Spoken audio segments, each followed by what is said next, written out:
ಅಷ್ಟು ಸುಲಭನಾ ಕ್ರಿಮಿನಲ್ಗಳು ಬಾಯ್ ಕ್ರಿಮಿನಲ್ ನನ್ನ ಲೆಕ್ಕದಲ್ಲಿ ಬಹಳ ಸುಲಭದ ಕೆಲಸ ಯಾವುದು ಅಂತಂದ್ರೆ ಕ್ರಿಮಿನಲ್ಗಳು ಬಾಯ್ ಬಿಡಿಸಿದೆ. ನಿಮ್ಮ ದಕ್ಷತೆ ಮತ್ತು ನೀವು ಕ್ರೈಮ್ಗಳನ್ನ ಸಾಲ್ವ್ ಮಾಡ್ತಾ ಇದ್ದ ರೀತಿ ಅದೊಂದು ಬೆಂಚ್ ಮಾರ್ಕ್ ಸೆಟ್ ಮಾಡಿದೀರಾ ಪೊಲೀಸ್ ಇಲಾಖೆಯಲ್ಲಿ. It is not A job. Police ಇಲಾಖೆ ಕೆಲಸ ಅಲ್ಲ ನಿಮ್ ಖಂಡಿತವಾಗ್ಲೂ. ಪ್ರಕಾರ ಪೊಲೀಸ್ ಇಲಾಖೆ ಏನು? ಪೊಲೀಸ್ ಇಲಾಖೆ ಒಂಥರ ಗೇಮ್ ಇದ್ದಂಗೆ. ಮರ್ಡರ್ಸ್ ವಿಷಯ ಬಂದಾಗ ಐ ಥಿಂಕ್ ನಾವು ಸೈನೈಡ್ ಮಲ್ಲಿಕಾ ಬಗ್ಗೆ ಮಾತಾಡ್ಲಿಲ್ಲ ಅಂದ್ರೆ ಇನ್ಕಂಪ್ಲೀಟ್ ಆಗ್ಬಿಡುತ್ತೆ ಅನ್ಸುತ್ತೆ.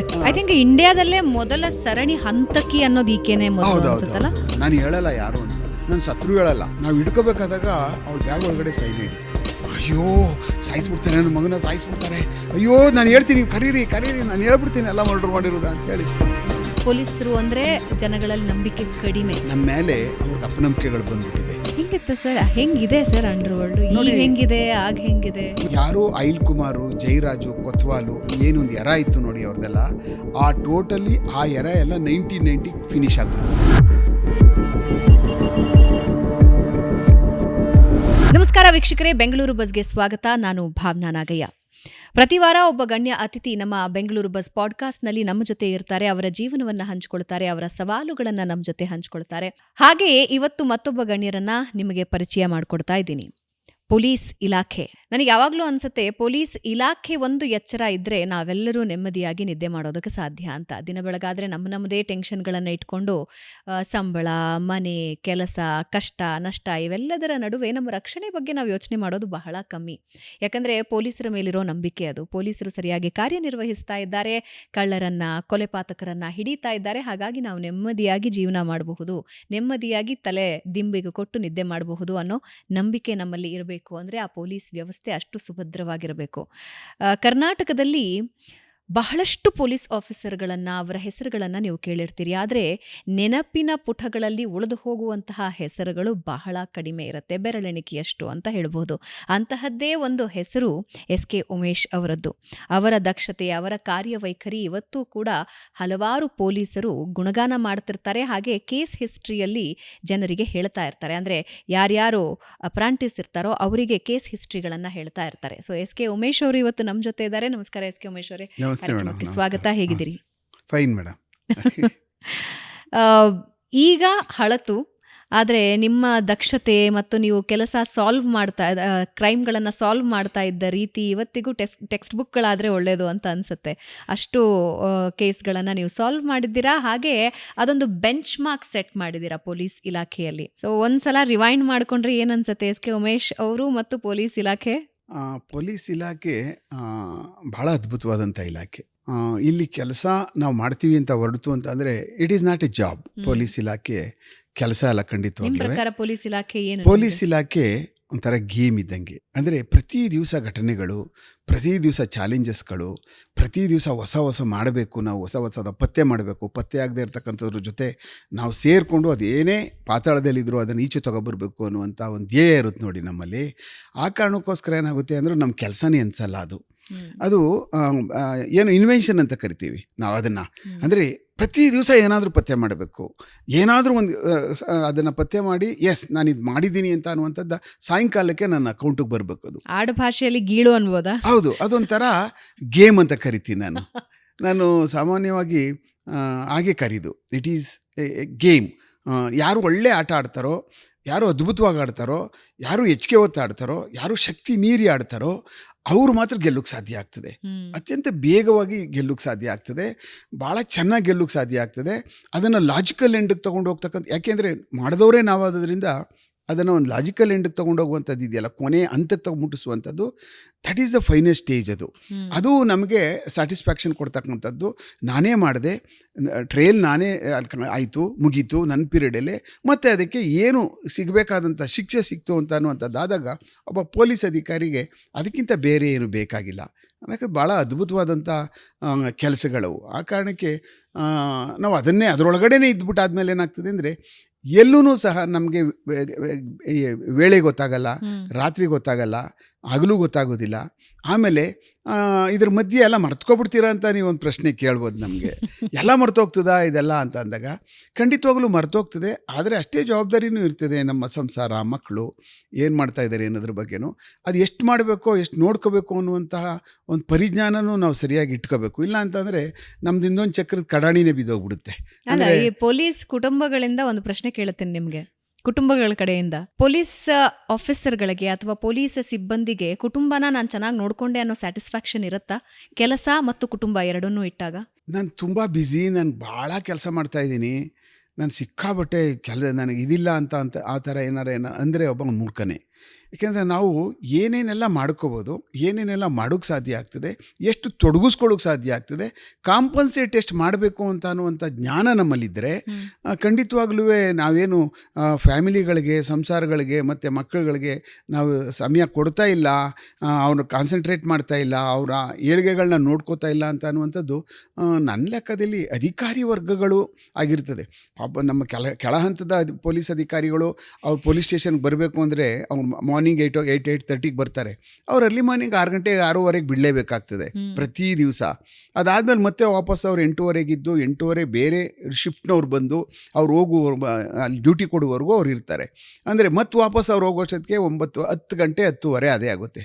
ಅಂತಂದರೆ ಆ ಮನುಷ್ಯ ಯಾವತ್ತೂ ಬೆಳಕಿನಲ್ಲಿ ಕಾಣಿಸೋದೇ ಇಲ್ಲ ಅವ್ರ ಮನೆಗಳವ್ರಿಗೆ. ಆಮೇಲೆ ಇನ್ನೊಂದೇನಾಗುತ್ತೆ ಅಂತಂದರೆ ಪಾಳಿ ಕೆಲಸಗಳಿಲ್ಲ ಯಾವುದೇ. ಈಗ ಪೊಲೀಸಿಂಗಲ್ಲಿ ABC ಅಂತ ಮೊದಲು ಪಾಳಿಗಳು ಮಾಡ್ತಾಯಿದ್ವಿ, 8 hours ಡ್ಯೂಟಿಗಳೆಲ್ಲ. ಅದು ನಾನು ಇಲಾಖೆಗೆ ಹೋದಾದ್ಮೇಲೆ ಮಾಯ ಆಗ್ಬಿಡ್ತು. ಅದಕ್ಕೆ ಮೊದಲೇ ಇತ್ತು, ಸ್ವಲ್ಪ ಜನಸಂಖ್ಯೆ ಇತ್ತು, ಕಮ್ಮಿ ಇದ್ರು. ABC ಅಂದರೆ ಸೆಕ್ಷನ್ನು. ಬೆಳಗ್ಗೆ 7 o'clock 2 ಗಂಟೆವರೆಗೂ, 2ರಿಂದ 8 ಗಂಟೆವರೆಗೂ, 8ರಿಂದ ಬೆಳಗ್ಗೆ 6 ಗಂಟೆವರೆಗೂ ಅಂತ ಪಾಳಿನಲ್ಲಿ ಕೆಲಸ ಮಾಡ್ತಾ ಇದ್ದದ್ದಿತ್ತು, ಶಿಫ್ಟ್ ವೈಸು. ಅದು ಹಾಗೆಯೇ ಮಾಯ ಆಗ್ಬಿಡ್ತು. ಅದಾದಮೇಲೆ ಕಂಟಿನ್ಯೂ ಮಾಡೋಕ್ಕಾಗಲೇ ಇಲ್ಲ because of deficiency of staff. ಭಾಳ ಕಮ್ಮಿ ಸ್ಟಾಫ್ಗಳು, 30-35-40% ಯಾವಾಗಲೂ ಇಲಾಖೆಯಲ್ಲಿ ಖಾಲಿ ಇದ್ದೇ ಇರೋ ಕಾರಣಕ್ಕೋಸ್ಕರ ಏನಾಗ್ತಾ ಇತ್ತು, ಈಗಲೂ ಇದೆ. ಅದು ಜನಸಂಖ್ಯೆ ಜಾಸ್ತಿ ಆಗ್ತಾ ಇದೆ, ಪೊಲೀಸ್ ಸ್ಟೇಷನ್ಗಳು ಜಾಸ್ತಿ ಮಾಡ್ತಾ ಇದ್ದಾರೆ, ಸಬ್ ಡಿವಿಷನ್ಗಳು ಜಾಸ್ತಿಗಳಾಗ್ತಾ ಇದೆ, ಮತ್ತು ಡಿವಿಷನ್ಗಳು ಜಾಸ್ತಿ ಆಗ್ತಾ ಇರೋದ್ರಿಂದ ಏನು ಮಾಡ್ತಾರೆ, ಅದನ್ನು ಇಲ್ಲಿಂದ ಅಲ್ಲಿಂದ ಕಿತ್ತು ಇನ್ನೊಂದು ಡಿವಿಷನ್ ಮಾಡಿಬಿಡ್ತಾರೆ. ಅವಾಗ ಪೂರ್ವಕವಾಗಿ ಅದನ್ನು ತುಂಬಬೇಕಲ್ಲ. ಆದಷ್ಟು ಬೇಗ ಒಳಗಡೆ ರಿಕ್ರೂಟ್ಮೆಂಟ್ ಪಾಲಿಸಿಗಳು ಈಗ ಏನಿದೆಯಲ್ಲ ಅದ್ರ ಪ್ರಕಾರನೇ ಎಲ್ಲೂ ಲೋಪ ಇಲ್ಲದೆ ಭಾಳ ಚೆನ್ನಾಗಿ ರಿಕ್ರೂಟ್ಮೆಂಟ್ ಆಗಿ ಅತ್ಯಂತ ಬೇಗ ಅವ್ರನ್ನ ರಿಕ್ರೂಟ್ ಮಾಡಿ ಟ್ರೈನಿಂಗ್ ಕಳಿಸಿ ಅವ್ರನ್ನ ಮತ್ತು ವಾಪಸ್ ಕರ್ಕೊಂಬಂದು ಈ ಯಂತ್ರಕ್ಕೆ ಸೇರಿಸ್ಕೋಬೇಕಲ್ಲ ನಾವು. ಈ ಪ್ರೋಸೆಸ್ ಲೇಟ್ ಆಗ್ತಾ ಇರೋದ್ರಿಂದ ಏನಾಗ್ತದೆ, ಆ ಸರಿಯಾದಂಥ ಸಮಯಕ್ಕೆ ಅಷ್ಟು ಜನ ಬರಬೇಕಾದಂಥವ್ರದ್ರಲ್ಲಿ ಭಾಳ ಕಮ್ಮಿ ಜನ ಬಂದು ಸೇರಿಕೊಂಡು ಅದೇ ಥರನೇ ಗ್ಯಾಪ್ ಉಳ್ಕೊಳ್ಳುವಂಥದ್ದಾಗ್ತಾ ಇದೆ. ಓಕೆ, ಈಗ ಜನಸಂಖ್ಯೆ ಆಧಾರದಲ್ಲಿ ಎಷ್ಟು ಪೊಲೀಸರು ಬೇಕಾಗ್ತಾರೆ ಒಂದು ಡಿವಿಷನ್ಗೆ ಅಂತ ಉದಾಹರಣೆ ಕೊಟ್ಟು ಹೇಳ್ಬೋದಾ? ನೋಡಿ, ಒಂದು ಪೊಲೀಸ್ ಠಾಣೆಯಲ್ಲಿ ಈಗ ನಮ್ಮ ಸ್ಟ್ರೆಂತು ಮ್ಯಾಕ್ಸಿಮಮ್ ಸ್ಟ್ರೆಂತು 45 ಜನ ಹೆಡ್ ಕಾನ್ಸ್ಟೇಬಲ್ಸ್ಗಳು ಮ್ಯಾಕ್ಸಿಮಮ್. ಈಗ 45ರಿಂದ 55ವರೆಗೂ ಎ ಗ್ರೇಡ್ ಪೊಲೀಸ್ ಸ್ಟೇಷನ್ಸ್ ಅಂತ ಇದ್ದಾವೆ, ಅದರಲ್ಲೆಲ್ಲ ಅಷ್ಟು ಹೆಡ್ ಕಾನ್ಸ್ಟೇಬಲ್ಸ್ ಇರ್ತಾರೆ. 70ರಿಂದ 90 ಜನದವರೆಗೂ ಕಾನ್ಸ್ಟೇಬಲ್ಸ್ ಇರ್ತಾರೆ. ಅದಾದಮೇಲೆ WPCಗಳು, ಅದರ ಮಧ್ಯದಲ್ಲಿ ಬೇರೆ ಬೇರೆ ASIಗಳು ಒಂದು 10 ಜನ ಇರ್ತಾರೆ, ಪ್ರಮೋಷನ್ ಆದಂಥವರು. ಹೀಗೆ ಆಮೇಲೆ ಹೆಣ್ಮಕ್ಳುಗಳು ಒಂದಷ್ಟು ಜನ, ಆಮೇಲೆ WPSI ಬೇಕು ಅಂದರೆ ಏರಿಯಾದಲ್ಲಿ ಎಲ್ಲಿ ಬೇಕು ಅನ್ನುವಂಥದ್ದು. ಈಗ ಆ ಪೋಸ್ಟಿಂಗ್ಗಳು ಈಗೇನು ಹೆಣ್ಮಕ್ಳು ಗಂಡು ಮಕ್ಳು ಅಂತಿಲ್ಲ, ಎಲ್ಲಿ ಅವ್ರು ಹೋಗ್ತಾರೋ ಅಲ್ಲಿಗೆ ಪೋಸ್ಟಿಂಗ್ ಕೊಡ್ತಕ್ಕಂಥದ್ದು ಇರ್ತದೆ. ಆ ಕಾರಣಕ್ಕೆ ಮಿನಿಮಮ್ ಈ ಒಂದು ಪೊಲೀಸ್ ಠಾಣೆಯಲ್ಲಿ ಬೆಂಗಳೂರಿನಲ್ಲಿ ಈಗ ಮಿನಿಮಮ್ 100 ಜನ, 100ರಿಂದ 125 ಜನ ಬೇಕೇ ಬೇಕು. ಇಲ್ಲಾಂದರೆ ಯಾವುದೇ ಬಂದೋಬಸ್ತ್ ಕೆಲಸಗಳು ನಾವು ಮಾಡೋಕ್ಕಾಗೋದಿಲ್ಲ. ಅದರ ಹಲವಾರು ಕೆಲಸಗಳಿರ್ತವೆ ಪೊಲೀಸ್ ಠಾಣೆಯಲ್ಲಿ. ಸಮ್ಮನ್ ಸರ್ವ್ ಮಾಡಬೇಕು, ವಾರೆಂಟ್ ಸರ್ವ್ ಮಾಡಬೇಕು, ಆರೋಪಿಗಳನ್ನ ಹಿಡ್ಕೊಬರ್ಬೇಕು, ಮಿಸ್ಸಿಂಗ್ ಆದವ್ರನ್ನ ಹುಡ್ಕೊಂಡು ಬರಬೇಕು, ತಪ್ಪಿಸ್ಕೊಂಡೋದಂಥ ಮನೆಯಿಂದ ತಪ್ಪಿಸ್ಕೊಂಡೋದ ಅಪ್ಪ ಅಮ್ಮದಿರು ಎಲ್ಲರೂ ತಪ್ಪಿಸ್ಕೊಬಿಡ್ತಾರೆ, ಅವ್ರನ್ನ ಹಿಡ್ಕೊಂಡು ಬರಬೇಕು. ಆಮೇಲೆ ಬಂದೋಬಸ್ತ್ ಡ್ಯೂಟಿಗಳಿಗೆ ಹೋಗ್ಬೇಕು, ಕೋರ್ಟ್ಗಳಿಗೆ ಹೋಗಬೇಕು, ಜೈಲಿಗೆ ಹೋಗಬೇಕು. ನಾನಾ ಕೆಲಸಗಳು ಪೊಲೀಸ್ ಠಾಣೆಗಳಲ್ಲಿ ತುಂಬ ಕೆಲಸಗಳಿರ್ತವೆ. ಅಪಾರ್ಟ್ ಫ್ರಮ್ ದಿಸ್ ಬೇರೆ ಬೇರೆ ಇನ್ಫಾರ್ಮೇಷನ್ ಕಳಿಸ್ಕೊಟ್ಟಿರ್ತೀವಿ, ಅವ್ರು ಅಲ್ಲೇ ಇದ್ದುಬಿಡ್ತಾರೆ. ಅದಾದಮೇಲೆ ಸರ್ಕ್ಯುಲೇಷನ್ಸ್ಗಳು ಕಳಿಸ್ಕೊಟ್ಟಿರ್ತೀವಿ, ಯಾರ್ದಾದ್ರೂ ಭಾಳ ಇಂಪಾರ್ಟೆಂಟ್ ಏನಾದರೂ ಸರ್ಕ್ಯುಲೇಷನ್ಗಳಿಗೆ ಹೋಗಬೇಕು ಅಂದರೆ ಸರ್ಕ್ಯುಲೇಷನ್ಗೆ ಹೋಗ್ತಾರೆ. ಅದ್ರ ಮೇಲೆ ಟಪಾಲ್ಗಳಿರ್ತದೆ. ಹೀಗೆ ಹಲವಾರು ಡ್ಯೂಟಿಗಳು ಪೊಲೀಸ್ ಠಾಣೆಯಲ್ಲಿ. ಅದ್ರ ಮಧ್ಯೆ ಇನ್ವೆಸ್ಟಿಗೇಷನ್ ಒಂದು ಟೀಮ್ ಇರುತ್ತೆ. ಎಷ್ಟು ವ್ಯಾಪ್ತಿಗೆ ಒಂದು ಪೊಲೀಸ್ ಸ್ಟೇಷನ್ ಸರ್? ಬೆಂಗಳೂರು ನಗರದಲ್ಲಿ ನೋಡಿ, ಈಗ ಏನಿದೆಯಲ್ಲ ವ್ಯಾಪ್ತಿ, ಒಂದು ಮ್ಯಾಕ್ಸಿಮಮ್ ಅಂದರೆ 2-3 ಕಿಲೋಮೀಟ್ರ್ ವ್ಯಾಪ್ತಿ ನನ್ನ ಲೆಕ್ಕದಲ್ಲಿ ಇದೆ. ಈಗ 1-1.5 ಕಿಲೋಮೀಟ್ರಿಗೆ ಬಂದುಬಿಟ್ಟಿದೆ. ವ್ಯಾಪ್ತಿ ಎಲ್ಲ ಕಮ್ಮಿ ಮಾಡಿದ್ದಾರೆ. ಯಾಕೆಂತಂದರೆ ಡೆನ್ಸಿಟಿ ಆಫ್ ಪಾಪ್ಯುಲೇಷನ್ ಜಾಸ್ತಿ ಇರೋದ್ರಿಂದ ಈಗ totally 115-116 law and order police ಸ್ಟೇಷನ್ಸ್ಗಳು ಬೆಂಗಳೂರು ಸಿಟಿನಲ್ಲಿದ್ದಾವೆ. ಪೊಲೀಸ್ ಸ್ಟೇಷನಲ್ಲಿ ಎಷ್ಟು ಜನ ಇದ್ದೀವಿ ಅನ್ನುವಂಥದ್ದು ಇಂಪಾರ್ಟೆಂಟು ನನಗನ್ಸಲ್ಲ. ಪೊಲೀಸ್ ಸ್ಟೇಷನಲ್ಲಿ ಎಷ್ಟು ಜನನ ನಾನು ಇಟ್ಕೊಂಡು ಎಷ್ಟು ಚೆನ್ನಾಗಿ ಅವ್ರ ಹತ್ರ ಕೆಲಸ ಮಾಡಿಸ್ತಾ ಇದ್ದೀನಿ, ನಾನೆಷ್ಟು ಚೆನ್ನಾಗಿ ಭಾಳ ಎಷ್ಟು ಇದಾಗಿ ಪೊಲೀಸ್ ಸ್ಟೇಷನಲ್ಲಿ ಕೂತ್ಕೊಂಡು ಆ ಇರ್ತಕ್ಕಂಥ ಕ್ರಿಮಿನಲ್ಗಳಿಗೆ ಅವ್ರ ಜೊತೆ ಹೆಂಗೆ ಆಟ ಆಡ್ತೀನಿ, ಗೇಮ್ ಮಾಡ್ತೀನಿ, ಅವನ್ನೆಷ್ಟು ಭಯದಲ್ಲಿಟ್ಟಿದ್ದೀನಿ ಅಂತ ಅನ್ನುವಂಥದ್ರ ಮೇಲಷ್ಟೇ ಆ ಪೊಲೀಸ್ ಸ್ಟೇಷನ್ ಜೂರಿಸ್ಡಿಕ್ಷನ್ನು ಯಾವತ್ತೂ ರನ್ ಆಗುವಂಥದ್ದು.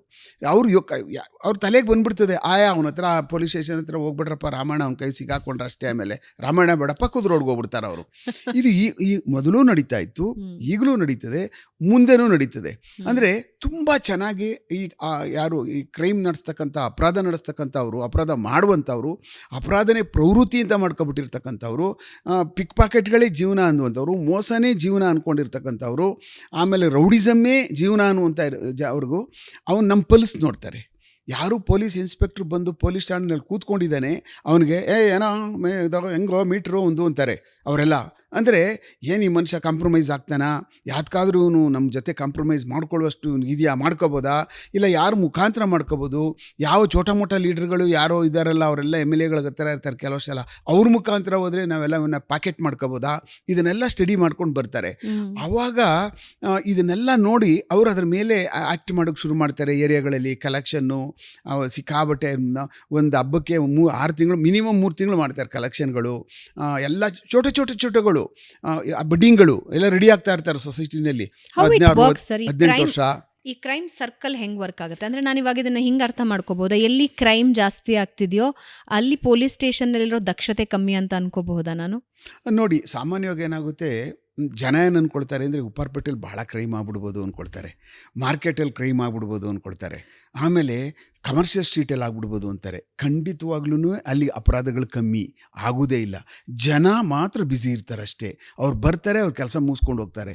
ಅಪರಾಧಗಳು, ಕ್ರೈಮ್ಗಳು ಎಲ್ಲಿ ಜಾಸ್ತಿ ನಡೀತವೆ ಅಂತಂದರೆ ಎಲ್ಲಿ ರೆಸಿಡೆನ್ಷಿಯಲ್ ಲೊಕಾಲಿಟಿ ಇರ್ತದೆ ನೋಡಿ, ಪ್ಯೂರ್ಲಿ ರೆಸಿಡೆನ್ಷಿಯಲ್ ಏರಿಯಾಗಳು, ಅಲ್ಲಿ ಮನೆಗಳು ಹೌಸ್ ಬ್ರೇಕಿಂಗ್ ಥೆಫ್ಟ್ ನಡೀತವೆ, ಭಾಳ ಅತ್ಯಂತ ಜಾಸ್ತಿ ಥೆಫ್ಟ್ಗಳು ನಡೀತವೆ, ತಲೆನೋವು ಅಪರಾಧಗಳು.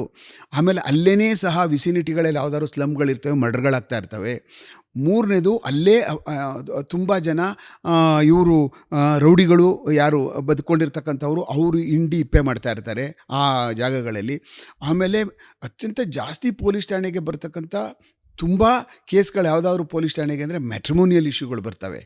ನಂಬರ್ 1 ಯಾವುದೇ ಪೊಲೀಸ್ ಠಾಣೆಗಳಿಗೆ ಬೆಳಗ್ಗೆಯಿಂದ ಸಾಯಂಕಾಲ ತನಕ ಆವ್ರೇಜ್ ನೋಡಿದ್ರೆ ಮ್ಯಾಟ್ರಿಮೋನಿಯಲ್ ಇಶ್ಯೂಗಳು, ಗಂಡ ಹೆಂಡ್ತಿರ ಜಗಳಗಳು, ಇಲ್ಲ ಅಕ್ಕಪಕ್ಕ ಹೊಡೆದಾಡ್ಕೊಂಡಿರುವಂಥವು, ಇಲ್ಲ ಅಂದರೆ ಹುಡುಗಿ ಓಡೋಗಿರೋದು, ಇಲ್ಲ ಹುಡುಗ ಓಡೋಗಿರೋದು, ಮಕ್ಕಳು ಓಡೋಗಿರೋದು, ತಂದೆ ತಾಯಿಗಳು ಓಡಾಗಿರೋದು, ಆ ಒಂದು ಮೊದಲನೇ ಪ್ರಿಯಾರಿಟಿಲಿರುತ್ತೆ. ಅದಾದಮೇಲೆ ಮಿಸ್ಸಿಂಗ್ ಕೇಸ್ಗಳು, ಇಷ್ಟೆಲ್ಲ ನಾವು ಭಾಳ ಬೇಗ ಅತ್ಯಂತ ಜಾಗರೂಕವಾಗಿ ಮಾಡ್ತಕ್ಕಂಥ ಅಪರಾಧಗಳು, ಆ ಕೇಸ್ಗಳು ಭಾಳ ಇಮಿಡಿಯೇಟಾಗಿ ನಾವು ಪತ್ತೆ ಮಾಡಬೇಕು, ಇಮಿಡಿಯೇಟಾಗಿ ಕೇಸ್ ರಿಜಿಸ್ಟರ್ ಮಾಡಿಸ್ಬೇಕು. ಎಲ್ಲೋ ಬಂದಿದ್ದಾರೆ, ಹುಡ್ಕೊಬರೋಗ, ಎಲ್ಲ ಯಾವುದೇ ದೇವಸ್ಥಾನಕ್ಕೆ ಹೋಗಿರ್ತಾರೆ, ಎಷ್ಟು ವಯಸ್ಸು, ಪಕ್ಕದವನು ಇದಾನ ನೋಡು, ಅವ್ರ ಮನೇಲಿ ಇದಾನ, ಇದೆಲ್ಲ ಹೇಳ್ತೀವಲ್ಲ ನಾವು ಫಿಲ್ಮಲ್ಲಿ ನೋಡಿದ್ದೀವಿ. Sorry to interrupt.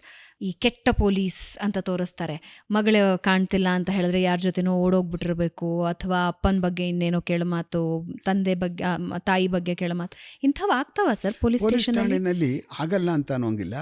ಯಾರು ಅಸಭ್ಯರು ಇರ್ತಾರಲ್ಲ, ಆಮೇಲೆ ಯಾರಿಗೆ ಮನುಷ್ಯತ್ವದ ಗುಣಗಳು ಕಮ್ಮಿ ಇರ್ತಾವೆ ನೋಡಿ, ಆಮೇಲೆ ಬೇರೆಯವ್ರನ್ನ ನೋವಿಗೋಸ್ಕರನೇ ನಾನು ಇಲ್ಲಿ ಕೂತ್ಕೊಂಡಿದ್ದೀನಿ, ಕೆಲಸ ಮಾಡ್ತಾಯಿದ್ದೀನಿ ಅಂತ ಅನ್ನುವಂಥ ಒಂದು ತಿಳುವಳಿಕೆಯ ಶಕ್ತಿ ಬೆಳೆಸ್ಕೊಂಡಿರಲ್ಲ ನೋಡಿ. ಅದನ್ನು ಭಾಳ ವರ್ಷಗಳಿಂದ ವಯಸ್ಸಾಗಿರುತ್ತೆ, 30, 40, 50, ಯಾರು ಅದನ್ನು ಬೆಳೆಸ್ಕೊಂಡಿರಲ್ವೋ ಅವ್ರುಗಳು ಆ ಜಾಗದಲ್ಲಿ ಕೂತ್ಕೊಂಡಾಗ ಏನು ಮಾಡ್ತಾರೆ, ಆ ಥರ ಆ್ಯಕ್ಟ್ ಮಾಡ್ತಕ್ಕಂಥದ್ದು ಇರ್ತದೆ. ಅದನ್ನೆಲ್ಲನೂ ಮಾನಿಟ್ರ್ ಮಾಡಬೇಕಾದಂಥವನು ಒಬ್ಬ ಇನ್ಸ್ಪೆಕ್ಟರ್ ಅಂತ ಇರ್ತಾನೆ ಪೊಲೀಸ್ ಠಾಣೆಯಲ್ಲಿ.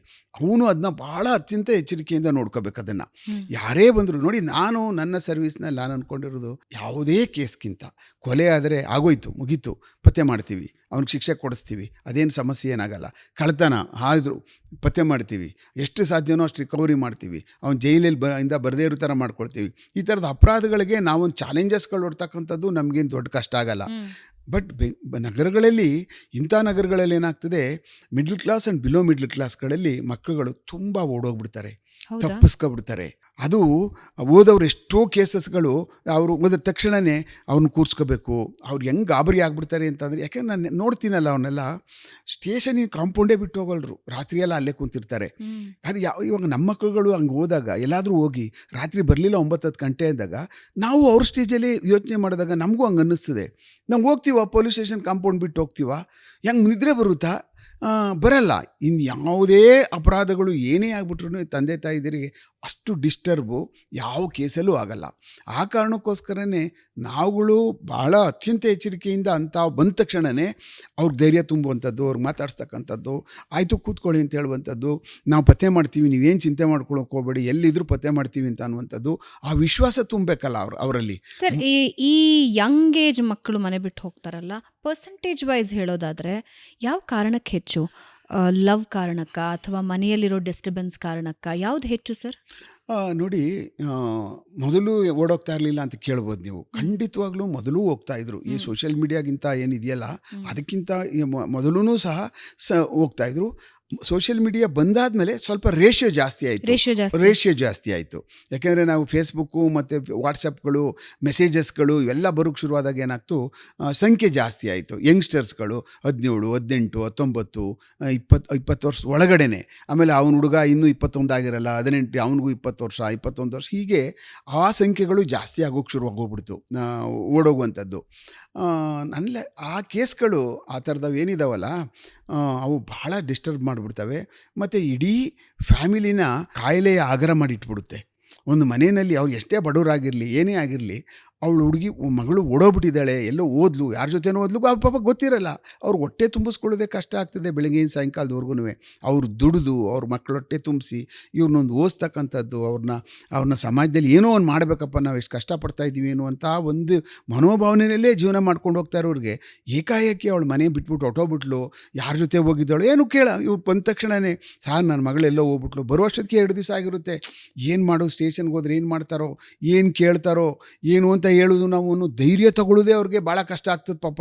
ಅವ್ರು ಬಂದಾಗ ಪೊಲೀಸ್ ಠಾಣೆಗಳಲ್ಲಿ ನಾವು ಪತ್ತೆ ಮಾಡ್ತೀವಿ, ಹಿಡ್ಕೊಬರ್ತೀವಿ, ನೀವೇನು ಚಿಂತೆ ಮಾಡಬೇಡಿ ಅಂತ ಅನ್ನುವಂಥ ಒಂದೇ ಒಂದು ಸಮಾಧಾನಕರವಾದಂಥ ಮಾತುಗಳು ಅವ್ರು ಆಡ್ಬಿಟ್ರೆ, ಇವ್ರು ಯಾರೋ ಮಾಡಿಕೊಡ್ತಾರಪ್ಪ, ಹಿಡ್ಕೊಬರ್ತಾರೆ ಇವರು, ಯಾರು ಏನು ಇದು ಮಾಡಲ್ಲ, ಆ ಹುಡುಗ ಯಾರು ಗೊತ್ತಿರೋದಿಲ್ಲ ಪಾಪ, ಹುಡುಗನ ಜೊತೆನೇ ಹೋಗಿರ್ತಾಳ. ಇವತ್ತಿನ ಜೆನ್ಜಿ ಮಕ್ಕಳು ಅದನ್ನು ಅರ್ಥ ಮಾಡ್ಕೊಳ್ಳಲ್ಲ ಅಂತ ಅನ್ಸತ್ತೆ.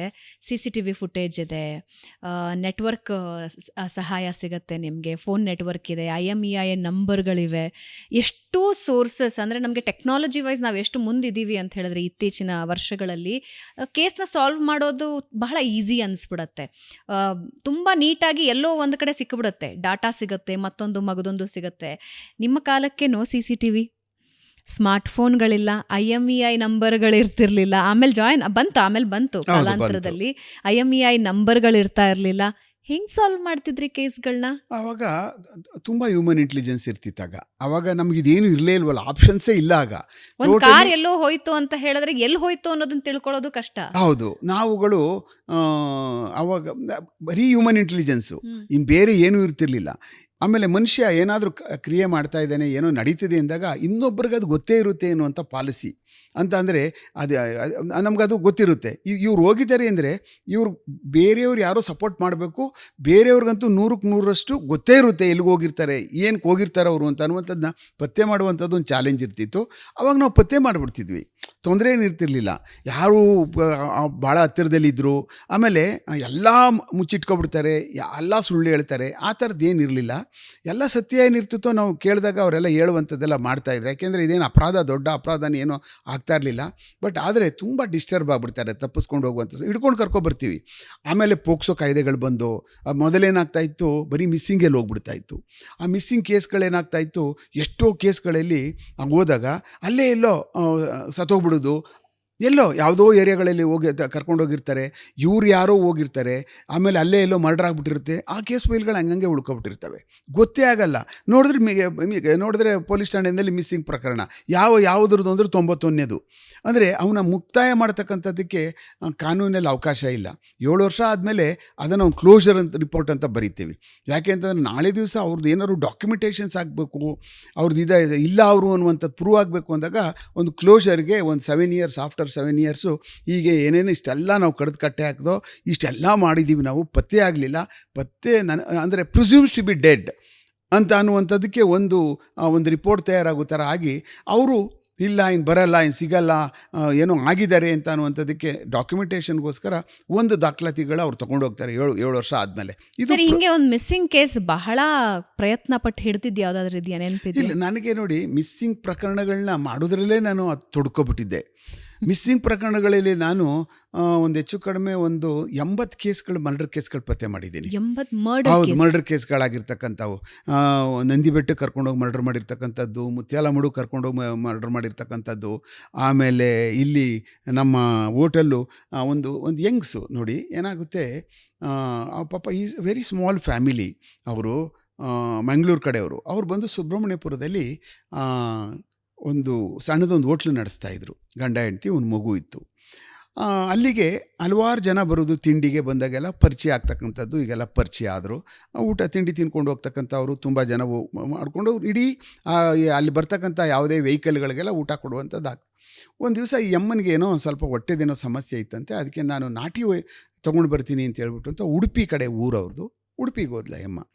ಉಡುಪಿಗೆ ಹೋಗ್ಬಿಟ್ಟಾದ್ಮೇಲೆ ಆ ಕಡೆಯಿಂದ ವಾಪಸ್ ಬರಬೇಕಾಗಿತ್ತು. ವಾಪಸ್ ಬರಬೇಕಾದಂಥ ಸಮಯದಲ್ಲಿ ಏನಾಯಿತು, ಆ ಕಡೆಯಿಂದ ನಿಂತ್ಕೊಂಡಿದ್ದು. ಆದಮೇಲೆ ಒಂದು ಗಾಡಿ ಬಂದಾದಮೇಲೆ ನೋಡಿದ್ರು, ಹೌದು ನೀವೆಲ್ಲಿಗೆ ಬಂದಿದ್ರಿ? ಇಲ್ಲೇ ಬಂದಿದ್ವಿ ನಾವು, ನೀವು ಉಡುಪಿಗೆಲ್ಲ ಬಂದಿದ್ದೋ, ನಾವು ಬೆಂಗಳೂರಿಗೆ ಹೋಗ್ತಾಯಿದ್ವಿ. ನೀವೆಲ್ಲಿಗೆ ನಾನು ಬೆಂಗಳೂರು, ಬನ್ನಿ ಕೂತ್ಕೊಳ್ಳಿ ನಮ್ಮ ಗಾಡಿನಲ್ಲಿ ಹೋಗೋಣ ಅಂತ ಕರ್ಕೊಂಡು ಗಾಡಿನಲ್ಲಿ ಕೂತ್ಕೊಬಿಟ್ಲು. ಅವಳಿಗೆ ರೆಗ್ಯುಲರಾಗಿ ಊಟ ಮಾಡ್ತಾರೆ ಅಂತ ಗೊತ್ತು, ನಮ್ಮ ಹೋಟ್ಲಿಗೆ ಬರ್ತಾರೆ ಇದ್ದರು ಅಂತ ಗೊತ್ತು ಅವ್ರಿಗೆ. ಆಮೇಲೆ ಅಷ್ಟು ಕಾನ್ಫಿಡೆನ್ಸು ಇತ್ತು ಇವ್ರ ಜೊತೆಯಲ್ಲಿ ಹೋಗ್ಬೋದು ಅಂತ ಅನ್ನುವಂಥದ್ದು. ಅದಾದಮೇಲೆ ಅದು ನಾಪತ್ತೆ. ಅಲ್ಲಿಂದ ಹೊರಟಾದ್ಮೇಲೆ ಊರವ್ರು ಹೇಳಿದ್ರು, ಅವ್ರ ಮನೆಯವ್ರು ಹೇಳಿದ್ರು ಹೀಗೀಗೆ ಅಂತ. ಅದಾದಮೇಲೆ ಒಂದು ವಾರ ಆಯ್ತಾ ಬಂತು. ಅಲ್ಲಿ ಒಂದು ಪೊಲೀಸ್ ಸ್ಟೇಷನಲ್ಲಿ ಒಂದು FIR ಮಾಡಿಸಿದ್ರು, ಮಿಸ್ಸಿಂಗ್ ಕೇಸು. ಅಲ್ಲಿ ಎಲ್ಲೋ ಹೋಗಿದ್ದವಳು ಬಂದಾದಮೇಲೆ ಊರಿಗೆ ಬರಲಿಲ್ಲ, ಎಲ್ಲೋ ಹೋಗ್ಬಿಟ್ಲು ಏನು ಅಂತೇಳಿ ಅಲ್ಲೊಂದು FIR ಮಾಡಿದರು. FIR ಮಾಡಾದ್ಮೇಲೆ ಏನಾಯಿತು, ಅಲ್ಲೂ ಏನು ಯಾವುದೂ ಇನ್ಫಾರ್ಮೇಷನ್ ಆಗಲಿಲ್ಲ, ಏನೂ ಆಗಿಲ್ಲ. ತಕ್ಷಣವೇ ಇಲ್ಲಿ ಅವ್ರ ಯಜಮಾನರು ಆ ಪೊಲೀಸ್ ಸ್ಟೇಷನ್ಗೆ ಹೋಗಿದ್ದಾರೆ. ಅಲ್ಲೇ ನಮ್ಮ ಸುಬ್ರಹ್ಮಣ್ಯಪುರ ಪೊಲೀಸ್ ಸ್ಟೇಷನ್ಗೆ FIR ತೊಗೊಂಡು ಹೋಗಿದ್ದಾರೆ. FIR ಆಗಿದೆಯಲ್ಲ ಬಿಡಿ, ಇನ್ನೇನು ಅಲ್ಲೇ ಅವರೇ ಪತ್ತೆ ಮಾಡ್ತಾರೆ, ನೀವೇನು ಚಿಂತೆ ಮಾಡ್ಕೋಬೇಡಿ, ಅವ್ರು ಮಾಡ್ತಾರೆ. ಅಲ್ಲಿ FIR ಆದಮೇಲೆ ಇಲ್ಲಿ ಮಾಡೋಕ್ಕಾಗಲ್ಲ ಅಂತ ಹೇಳಿ ಕಳಿಸ್ಬಿಟ್ರು.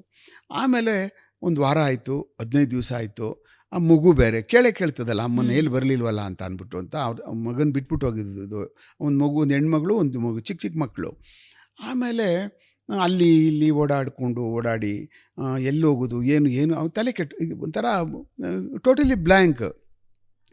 ಆಮೇಲೆ ಯಾರೋ ಮುಖಾಂತರ ನಾನು JP ನಗರದಲ್ಲಿದ್ದಾಗ ನನ್ನ ಹತ್ರ ಬಂದಾದಮೇಲೆ ನಾನು ಕೂತ್ಕೊಂಡು ಕೇಳಿದೆ, ಏನು ಸಮಾಚಾರ?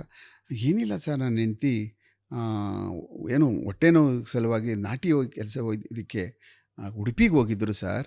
ಅಲ್ಲಿಂದ ಎಲ್ಲೋ ಮಿಸ್ಸಿಂಗ್ ಆಗ್ಬಿಟ್ಟಿದ್ದಾಳೆ ಸರ್. ಆಮೇಲೆ ಹೌದಾ? ಇಲ್ಲ, ನನ್ನ ಹೆಂಡ್ತಿ ಭಾಳ ಒಳ್ಳೆಯವಳು ಸರ್. ಯಾವ ಕಾರಣಕ್ಕೂ ನಾನು ಅವಳ ಮೇಲೆ ಡೌಟ್ ತಿಳ್ಕೊಳ್ಳುವಂಥದ್ದಲ್ಲ ಸರ್. ಅವಳು ಹೋಗಿದ್ದೇ ಅವಳು ಟ್ರೀಟ್ಮೆಂಟ್ ತೊಗೊಂಡು ಬರೋಕ್ಕೆ ಸರ್. ಏನೋ ಆಗಿದೆ ಸರ್ ಅನ್ನುವಂಥ ಆ ಮನುಷ್ಯನಿಗೆ ಎಲ್ಲೋ ಒಂದಿತ್ತು. ಆ ಮನುಷ್ಯ ಮಾತಾಡೋಕ್ಕೂ ಸಹ ಇರಲಿಲ್ಲ. ಅಂದರೆ ಅಷ್ಟು ಶಕ್ತಿ ಕಳ್ಕೊಬಿಟ್ಟಿದ್ದ ಆ ಮನುಷ್ಯ. ಮಕ್ಕಳು ಆಮೇಲೆ ಎಲ್ಲಾದರೂ ಹೋಗ್ಬಿಟ್ಟಾಗ ಈ ಥರ ಬ್ಲ್ಯಾಂಕ್ ಆಗೋಗ್ಬಿಟ್ಟಾಗ ಅವ್ರು ಪತ್ತೆ ಮಾಡೋಕ್ಕಾಗಲ್ಲ, ನಾವೇ ಮಾಡಬೇಕಲ್ಲ, ಸಿಸ್ಟಮೇ ಮಾಡಬೇಕು, ಪತ್ತೆ ಮಾಡಬೇಕು. ಅವ್ರು ಎಷ್ಟು ದೂರ ಅಂತ ಎಲ್ಲಿ ಅಂತ ಹುಡ್ಕಾಡೋಕೆ ಹೋಗ್ತಾರೆ, ಅವ್ರಿಗೆ ಗೊತ್ತಾಗಲ್ವಲ್ಲ. ಆಮೇಲೆ ಆಯಿತು ಅಂತ ಕೂರಿಸ್ಬಿಟ್ಟು ನಾನು ಒಂದೊಂದೇ ಕೇಳ್ಕೊಂಡು ಪ್ರಾರಂಭ ಮಾಡಿದೆ ನಾನು. ಆದಮೇಲೆ ಆಯಿತು, ನಿಮ್ದು ಎಲ್ಲಿ ಶಾಪ್ ಎಲ್ಲಿ ಬರ್ತದೆ ಅಂತ ಹೇಳಾದ್ಮೇಲೆ ಐ ವೆಂಟ್ ಟು ಶಾಪ್. ಅಲ್ಲಿಗೆ ಸುಬ್ರಹ್ಮಣ್ಯಪುರ ಅಲ್ಲಿ ಕದನಹಳ್ಳಿ ಸರ್ಕಲಲ್ಲಿ ಒಂದು ಚಿಕ್ಕದೊಂದು ಹೋಟೆಲ್ಗೆ, ಅಲ್ಲಿ ಒಂದು ಸ್ವಲ್ಪ ಖಾಲಿ ಜಾಗ ಆಯಿತು. ಅಲ್ಲಿ ಬಂದು ಗಾಡಿಗಳಾಕ್ಬಿಟ್ಟು ಇವರು ತಿಂಡಿ ತಿನ್ಕೊಂಡು ಹೋಗುವಂಥದ್ದು ಮಾಡ್ತಾಯಿದ್ರು. ಆದಮೇಲೆ ಯಾವತ್ತು ಹೋಗಿದ್ದು ನೀನು ಹೆಂಡ್ತಿ, ಯಾವತ್ತು ಹೋಗಿದ್ದು ಅಂತೇಳಿ ಕೇಳಿದೆ. ಸರ್ ಎಲ್ಲ ಡೇಟಾ ಎಲ್ಲ ಕೊಟ್ಟಿದ್ದು, ಇಂಥ ದಿವಸ ಹೋಗಿದ್ದು, ಇದು ಬಸ್ ಹತ್ಕೊಂಡೇ ಹೋಗಿದ್ದು ಅಂತೇಳಿ ಅಂತ. ನಾನು ಎಷ್ಟು ಇನ್ಫಾರ್ಮೇಷನ್ ಬೇಕೋ ಅವ್ರ ಕಡೆಯಿಂದೆಲ್ಲ ಕಲೆಕ್ಟ್ ಮಾಡಿಕೊಂಡು ನಮ್ಮ ಸಬ್ ಇನ್ಸ್ಪೆಕ್ಟ್ರನ್ನ ಮನೋಜ್ ಅಂತ ಇದ್ದರು, ನನ್ನ ಜೊತೆಯಲ್ಲಿ JP ನಗರಲ್ಲಿ, ಮನೋಜ್ ಕಳಿಸ್ಕೊಟ್ಟೆ ನಾನು. ಮನೋಜ್ ನೋಡಿ ಈ ಥರ ಎಲ್ಲ ಇದರಿಂದ ಬಂದಿರತಕ್ಕಂಥದ್ದಿದೆ, ಉಡುಪಿಯಿಂದ ಬಂದಿರುವಂಥದ್ದಿದೆ, ನಾವು ಏನಾದರೂ ಮಾಡಿ ಪತ್ತೆ ಮಾಡಿಕೊಡ್ಬೇಕಪ್ಪ, ನೋಡಿ ಹಿಂಗೆಲ್ಲ ಪಾಪ ಒದ್ದಾಡ್ತಾ ಇದ್ದಾರೆ, ನಮ್ಮದಲ್ಲ ಕೇಸು, ಆದರೂ ವಿ ವಿಲ್ ಡೂ ದಿಸ್ ಐಸೆ, ನಾವು ಮಾಡೋಣ ಇದನ್ನ ಅಂಥೇಳಿ. ನೀವು ಹೋಗಿ ಚೆಕ್ ಪೋಸ್ಟ್ಗಳಿಗೆ ಹೋಗಿ, ನೀವು ಅಲ್ಲಿ ಚೆಕ್ ಪೋಸ್ಟ್ಗಳಿಗೆ ನೀವು ಹೋದಾಗ ನಿಮ್ಗೆ ಕೆಲವಷ್ಟು ಮಾಹಿತಿಗಳು ಸಿಗ್ತದೆ. ಆಮೇಲೆ ನಾನು ಹೇಳ್ತೀನಿ ನಿಮ್ಗೆ ಏನೇನು ಮಾಡಬೇಕಲ್ಲಿ ಅಂತ ಹೇಳ್ಬಿಟ್ಟು ಅಂತ ನಾನು ಮನೋಜಿಗೆ ಕಳಿಸ್ಕೊಟ್ಟೆ ನಾನು ಅಲ್ಲಿಗೆ. ಆಮೇಲೆ ಇಲ್ಲಿ ಏನು ಈಗ ಹೋಟೆಲ್ ಇದರೊಳಗಡೆ ಯಾರ್ಯಾರು ಮಾತಾಡ್ತಿದ್ರು, ಆಮೇಲೆ ಯಾರು ಭಾಳ ಕ್ಲೋಸಾಗಿರ್ತಿದ್ರು, ಆಮೇಲೆ ಯಾರ ಜೊತೆನಲ್ಲಾದರೂ ರೆಗ್ಯುಲರಾಗಿ ಮಾತಾಡ್ತಿದ್ರು, ಮೊಬೈಲ್ ಏನಾರ ಇತ್ತಾ, ಈ ಥರದ್ದೆಲ್ಲ ಕೇಳಿದೆ. ಮೊಬೈಲ್ ಯೂಸ್ ಮಾಡ್ತಾ ಇರಲಿಲ್ಲ ಸರ್. ಇಲ್ಲಿ ಬಂದಾಗ ತುಂಬ ಜನ, ನಾವೆಲ್ಲ ಟ್ರಾವೆಲ್ಸ್ ಅವರೆಲ್ಲ ನಾವೇ ಸರ್ ಊಟ ಹಾಕ್ತಿದ್ದು, ಅವರು ಊಟ ಮಾಡ್ಕೊಳ್ತಿದ್ರು, ಗಾಡಿ ಬಾಯಲ್ಲಿ ನಿಲ್ಲಿಸ್ತಿದ್ರು, ಹೊಟ್ಟೋಗ್ಬಿಡ್ತಿದ್ರು ಸರ್ ನನಗೆ ಅಂತ ಅಂದ್ಬಿಟ್ಟು ಅಂತ. ಇರ್ತಾರಪ್ಪ ತೀರಾ ಹತ್ತಿರದಲ್ಲಿರು, ಭಾಳ ಕ್ಲೋಸ್ ಆಗಿರ್ತಕ್ಕಂಥವ್ರು ಯಾರಾದರೂ ನಿಮ್ಮ ಮನೆಗೆ ಬರ್ತಕ್ಕಂಥದ್ದು, ಇಲ್ಲ ನಿಮ್ಮ ಫಂಕ್ಷನ್ಗೆ ಬರ್ತಕ್ಕಂಥದ್ದು, ಆ ಥರದ್ದು ಯಾರಾದರೂ ಇದ್ರಾ ಅನ್ನುವಂಥದ್ದು ನನಗೆ ಯಾಕಲ್ಲಿ ಆ ಸಂದೇಹ ಬಂತು ಹ್ಮ್. ಅಂತ ನೀವು ಕೇಳ್ಬೋದು ನನಗೆ. ಯಾಕೆ ಬರೀ ಟ್ರಾವೆಲ್ಸ್ ಅವ್ರನ್ನೇ ಹಾಕೋದೇ ಬರೀ ಟ್ರಾವೆಲ್ಸ್ ಅವ್ರಿಗೆ. ಹೌದು. ಆಮೇಲೆ ಊಟ ಮಾಡುವಂಥದ್ದೇ ತುಂಬ ಜನ ಅಲ್ಲಿಗೆ ಹೋಗ್ತಕ್ಕಂಥವ್ರೇ ಇವರು. ಅಲ್ಲಿ ಪ್ರತಿ ದಿವಸ ಅದೊಂದು ಅಡ್ಡ ಥರ ಇವರೇ ಊಟ ಮಾಡಿಕೊಂಡು, ಯಾಕಂದರೆ ಕಮ್ಮಿಗೆಲ್ಲ ಊಟ ಮಾಡ್ತಿದ್ರು. ಆಮೇಲೆ ತುಂಬ ಜನ ಆ ಕಡೆ ನಮ್ಮ ಮಂಗಳೂರಿನ ಕಡೆಯವರು ಸಹ ಅಲ್ಲೆಲ್ಲ ಬಂದು ಅಲ್ಲಿ ಕೂತ್ಕೊಂಡು ಊಟ ಮಾಡ್ಕೊಂಡು ಹೋಗುವಂಥದ್ದು ಇತ್ತು. ಆಯಿತು, ಒಂದು ಚಾನ್ಸ್ ತಗೊಂಡು ಕಳಿಸ್ಕೊಟ್ಟೆ, ನೀನು ಹೋಗಿ ಅಲ್ಲಿಗೆ ಇದಕ್ಕೆ ಒಂದು ರೌಂಡು ಅಂದ್ಬಿಟ್ಟು ಅಂತ. ಆಮೇಲೆ ಅಲ್ಲಿಗೆ ಹೋಗ್ಬಿಟ್ಟು ಎಲ್ಲ ಚೆಕ್ ಪೋಸ್ಟ್ ಒಳಗಡೆ ಏನೇನು ಗಾಡಿಗಳು ಈ ಕಡೆಯಿಂದ ಅವತ್ತು ಬೆಳಗ್ಗೆ ರಾತ್ರಿ ಹೊರಡ್ತಾರಲ್ಲ, ನಿಂತ್ಕೊಂಡಿದ್ದಾರೆ ಸಾಯಂಕಾಲ 5-5:30 ಆ ಕಡೆಯಿಂದ ಹೊರಟಾಗ ಎಲ್ಲೆಲ್ಲಿ ಚೆಕ್ ಪೋಸ್ಟ್ ಎಷ್ಟೆಷ್ಟು ಗಂಟೆಗೆ ಬಂತು ಅಂತ ಅನ್ನುವಂಥದ್ದು ನೋಡ್ಕೊಬಾ ಅಂತ ಹೇಳ್ಬಿಟ್ಟು ಅಂತೇಳಿ ಕಳಿಸ್ಕೊಟ್ಟೆ ನಾನು. ಎಲ್ಲ ಇಷ್ಟು ಕಾರ್ಗಳು ಬಂದಿದ್ದಾವೆ ಸರ್, ಇಷ್ಟು ವೆಹಿಕಲ್ಗಳು ಬಂದಿದ್ದಾವೆ ಸರ್, ಇಷ್ಟೊತ್ತಿಗೆ ಇಷ್ಟು ಟ್ರಾವೆಲ್ ಮಾಡಿದ್ರೆ ಇಷ್ಟು ಗಂಟೆಗೆ ಇದನ್ನು ಚೆಕ್ ಪೋಸ್ಟ್ ಪಾಸ್ ಆಗಿದ್ದಾವೆ ಅಂತ ಹೇಳ್ಕೊಂಡು ಒಂದೊಂದೇ ಲಾರಿಗಳು ಬಿಟ್ಬಿಟ್ಟು, ಆಮೇಲೆ ಬೇರೆ ವೆಹಿಕಲ್ಗಳು ಬಿಟ್ಬಿಟ್ಟು, ಆಮೇಲೆ ದೊಡ್ಡ ದೊಡ್ಡ ಗಾಡಿಗಳು ಬಿಟ್ಬಿಟ್ಟು, ಆಮೇಲೆ ಈ ಥರದ ಟಾಟಾ ಇಂಡಿಕಾ ಗಾಡಿ, ಈ ಟಾಟಾ ಸುಮೋ, ಈ ಥರದ ವೆಹಿಕಲ್ಗಳಿಂದ ಪ್ರಾರಂಭ ಮಾಡೋಣ ಅಂದ್ಕೊಂಡು ಹೋದಾಗ I got some vehicle numbers, ಪಕ್ಕಾ ವೆಹಿಕಲ್ ನಂಬರ್ ಸಿಕ್ತು. ಮತ್ತು ಅವು ಎಲ್ಲೆಲ್ಲಿ ಕೆಲಸಗಳು ಮಾಡ್ತಾ ಇದ್ದಾವೆ ಅಂತ ಅನ್ನುವಂಥದ್ದು, ಎಲ್ಲೆಲ್ಲಿ ಓಡಾಡ್ತಾ ಇದ್ದಾವೆ ಅಂತ ಅನ್ನುವಂಥದ್ದನ್ನ, ಅದ್ರ ಏರಿಯಾ ಯಾವುದು, ಅಡ್ರೆಸ್ಗಳು ಯಾವುದು ಅಂತ ಅನ್ನುವಂಥದ್ದನ್ನ ನನಗೆ 1 ವಾರ ಆಯಿತು ಪೂರ್ತಿ.